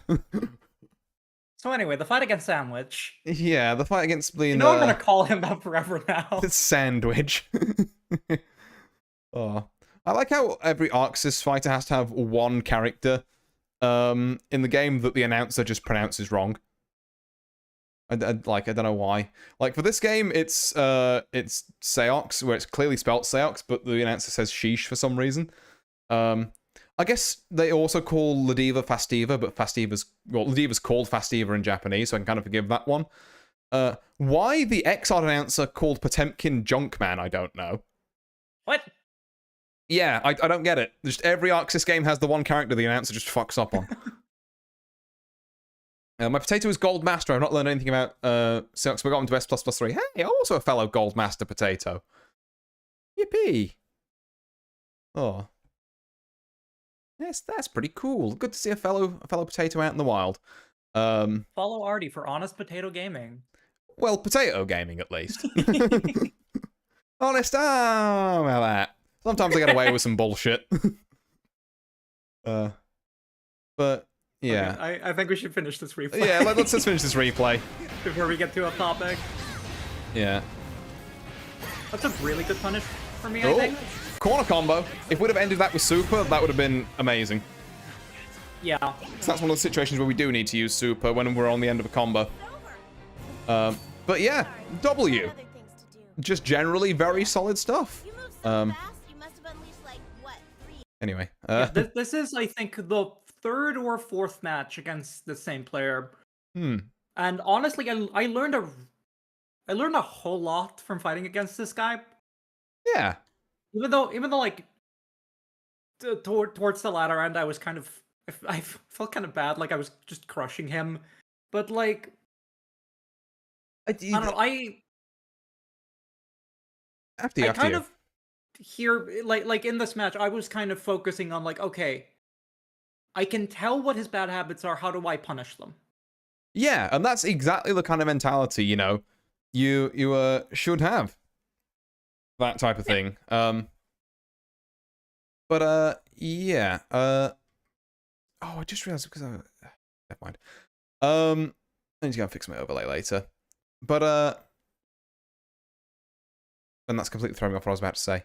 Yeah, so no, punishing people's bad habits is like essentially professional fighting game players are just doing that on a much faster basis than the rest of us. And like much better about making assumptions about what types of options people will pick based on how they, Like, play in other parts of a match. But you've have absolutely to got like the take golden, risks to you know, win, yeah. like, the absolute golden part of winning fighting games is, see what stupid stuff your opponent's doing and punish them for it. But yes, that brings us to the end of our replays for today. So I'm going to hop back in the game. Just, casual 3 hours replays. I'll have to remember that for future, so that if I want to teach you stuff, we'll maybe do, like, a bit of in-game stuff and then a bit of replays and that after that. So, the most salient points I'd say we take away... Maybe next time we bring 2 replays each. Yeah, or maybe even we just do, like... Basis. Yeah, maybe we even just do, like, I don't know. I will set you some homework. Are you in Charlotta Court, Artorius? I indeed should be, Shy Solicus, yes. Let me double check, actually. Hold on, let me, am I in Charlotta Court? I'm like 90% certain I am. If I'm not, that's a travesty that needs to be. No, I am. I'm in the Holy Knights. Yep. So I should be in there. Yeah, so most salient points. The noises I'm making at him. No, but I can do this. Yeah, so most salient points I think to take away from today. Number one, for the moment, we super at the end of combos. We don't do this because we die for this. Also, if we block someone else's super, we just hit heavy. So if I do that again, yep. Just hit heavy there. There you go. Get smacked. I mean, I shouldn't have knocked you down there, but get smacked. Yeah. Also, which leads me on to point 2. Remember that we can use different strengths of buttons. So in a case where we get, this, consider EX Spear on the end of it. So again, same principle. I'm going to super into you. Just do the auto combo followed by EX Spear. There we go. Perfect. Nice. Yeah.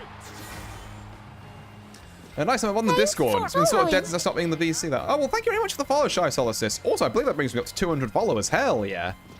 Milestones, baby. Hell yeah. Yeah, there we go. Follow. Welcome to the Skeleton Army. Please give me your bones. Oh.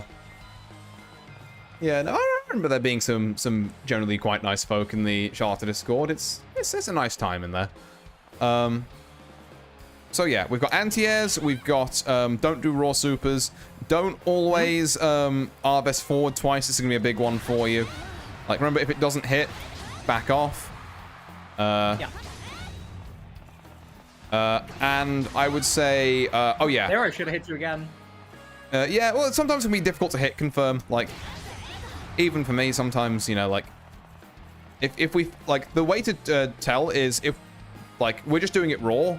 By which I mean, doing it without any moves before it, which is generally what raw means. Like a raw super is what you're doing at the minute when you just send it. Yep. So let's do this like not raw. I've got so much more time to confirm that that's hit. Whereas if you block this time, I can do... Oh, hang on. I can do... No, bye. Yeah. I do find myself using this just as a gap closer. Yeah, which you can do, but you've got to remember that the hit confirm on it is going to be a lot tighter, so you might sometimes just have to, like, do that, or...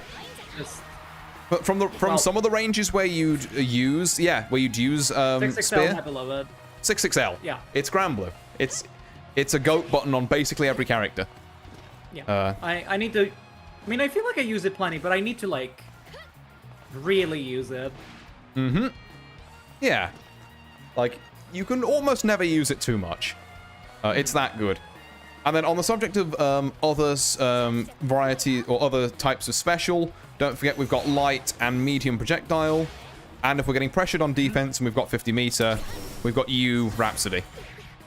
Yeah.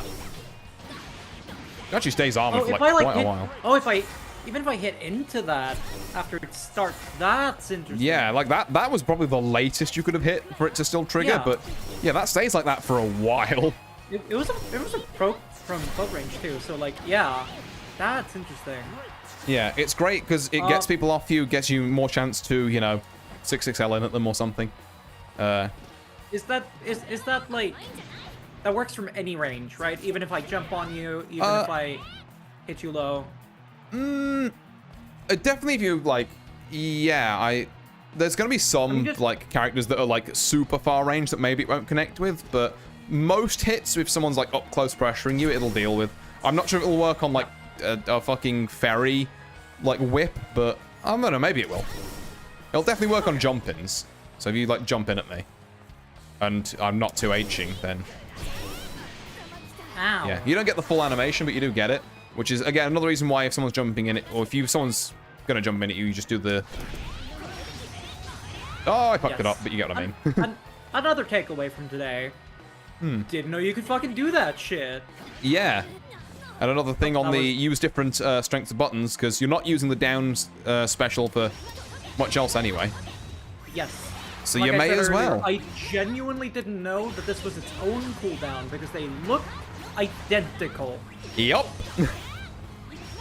Just completely identical. Okay. Oh. And also, no more John Dark Souls. Yeah, also, don't be John Dark Souls. This is not good. Spot dodge is much better, but obviously it's not doing the forward movement thing for you, so just, yeah, practice kind of like moving in without trying to roll in because you're minus 7 billion. Yeah. But yeah, I guess the only other thing I will say before we wrap up is, do you want me to give you a very quick rundown on 2B bullshit? Or is your brain already overloaded? My brain is kind of glazing over at this point. I'm not sure that I would comprehend it well enough. No, that's fine, because like I say, that's fine for me, because I would love to do a separate session just on, here's, like, this character you've been struggling with, here's why they're a bastard. I mean, So we can definitely save, like... That was enough. Yeah, like, we can try and, you know, see if you can play other 2Bs over the week, or just other characters, work them out, see if there's any... And then, you know, after a certain number of weeks, you can be just like, damn, every time I see this character, I eat shit, and I don't know why. We can go over it like that. Yep, that's the 2B special. Yep. Oh, can't dash L me if I far H half the screen. Oh. Yeah, I'm not sure if I can contain more information without the information I've already gained leaking out of my ears, so... Yeah, well, that's fair enough then. Like I said, we're up to 3 hours because I can count this week. I ended last week's early because I thought, oh god, Mourn's got a sore throat. I've been keeping it for 3.5 hours. I gotta wrap this up. And then realized afterwards that was 2.5 hours. I can't fucking count. It was 2.5 hours, but still, I had a sore throat. I could barely speak last week, and now I'm fine. Yippee! Oh. But yeah, so, I guess the only other thing I want to do is say your homework for this week is to go and play some more matches. I want you to get me 2 replays. One where you land this new anti-air combo. Okay. And one where you do a... let's think. That'd be a good thing to ask here. One where you do a combo into a super. So, just any form of, like, you know...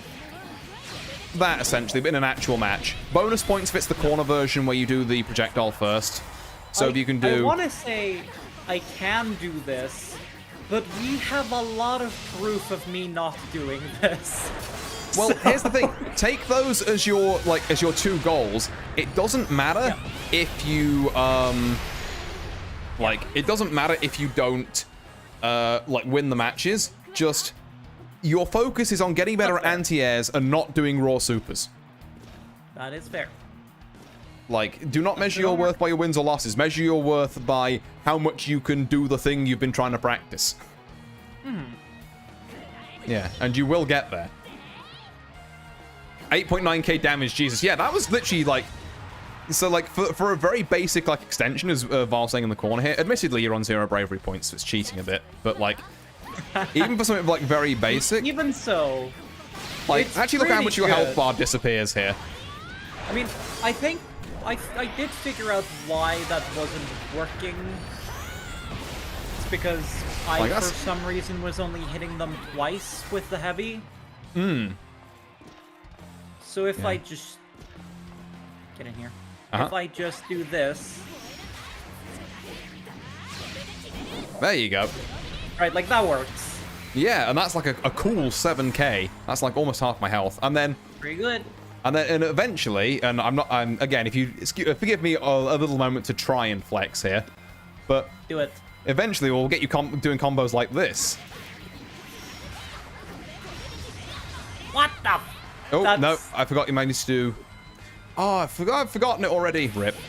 I mean, even still, I didn't consider this. I see what you're doing. I did not consider you can go this. like, no, I think it is like up, forward, and then down.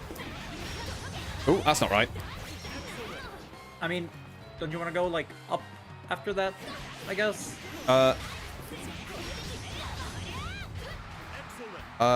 No, it's okay. It's close, heavy. There's okay. I'm forgetting the full routing, but there's a way you can like do that and then like close heavy into. No, maybe it is full up. Hold on. I think you're right. It makes sense because then you're keeping up the. Yeah, yeah, you've got it right. Okay, I remember. You remember? I need to hit on the way down there as well. Hang on. We're gonna get there. I'm gonna remember this combo that I learned. I'm putting my controller away and I'm eating my baked potato. And then you can get a super on the end of that as well. But yeah, this is a combo that cycles all the EX moves if you can get it right. God, why am I fucking this up so much? Hang on. Fucking crazy. 1, 2, 3, projectile. Fighting game players scare me. I'm annoyed I'm fucking this up this much now. I was getting this on stream, like, on Sunday or whenever it was. I believe you. Oh shit! No! The fucking close medium link. Because I held it too long. Too early. Oh, I was there.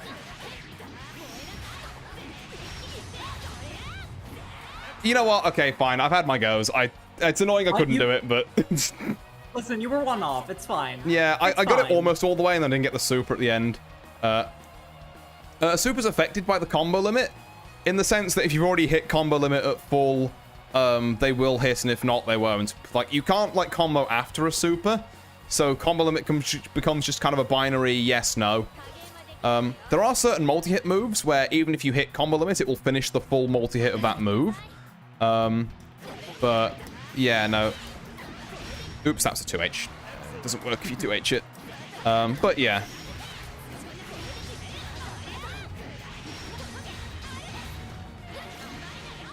There we go. Got the bugger. Hell yeah! Oh, and then you end up like, okay, that is... That's a bit of damage. That is impressive. Yeah. Admittedly, again, slightly cheating on the damage because you're on 0 bravery points, which means I'm doing like 50% extra. But that's kind of like... That's not even the hardest stuff Zeta can do, but... You know, for now, we want to keep it simple. Yeah, that's not your homework. That is just an example of, you know, heights maybe we can one day reach, but for right now, like, this is really all we're looking for. Yes. And I won't make you watch all this again, but yeah, you get the idea. Oh, right. Well, I suppose we should find someone to raid into then. Because, yeah, I think I'm about wrapped up here, unless you want to ask any further questions. No, I want to go finish dinner. Yeah, well, fair enough then. Right, let's go get on that. Have I got anyone? You got anybody on your end? Let's have a look. Not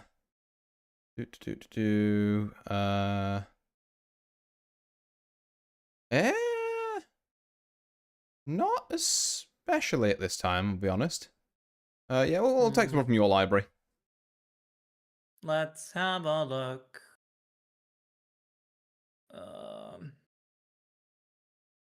I mean, I know where all of the goblins live. We can always go bother one of my fellow goblins. Yeah, we'll go bother a goblin. Why not?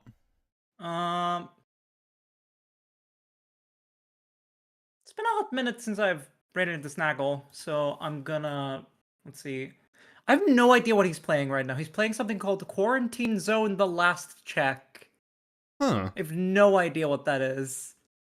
I have not heard of it either. He's cool though. Let's go bother him. I'm gonna send you Yeah, the drop name in a- Discord. Yeah. There we go. And we shall raid into Snaggle then. So, thank you all very much for watching. Oh, I think I've seen this game actually. But yeah, yeah, what was I going to say? Yeah, thanks you all very much for watching. I hope you've all enjoyed yourselves or potentially learned a bit. We'll be back next week with more of this. Maybe then, I'll see what the replays are like, but maybe then's when we go into offense. Maybe we do some matchup stuff. Maybe we even do like defenses, and I teach you what an OS is. The world's our oyster. Okay. But for now, I'm going to go raid into Snaggle. So, yeah. Thank you all very much for watching. I've been Artorius Winchester. She's been Morgana. And we'll both see you next time. Farewell. Yes. Ciao.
Thanks for following.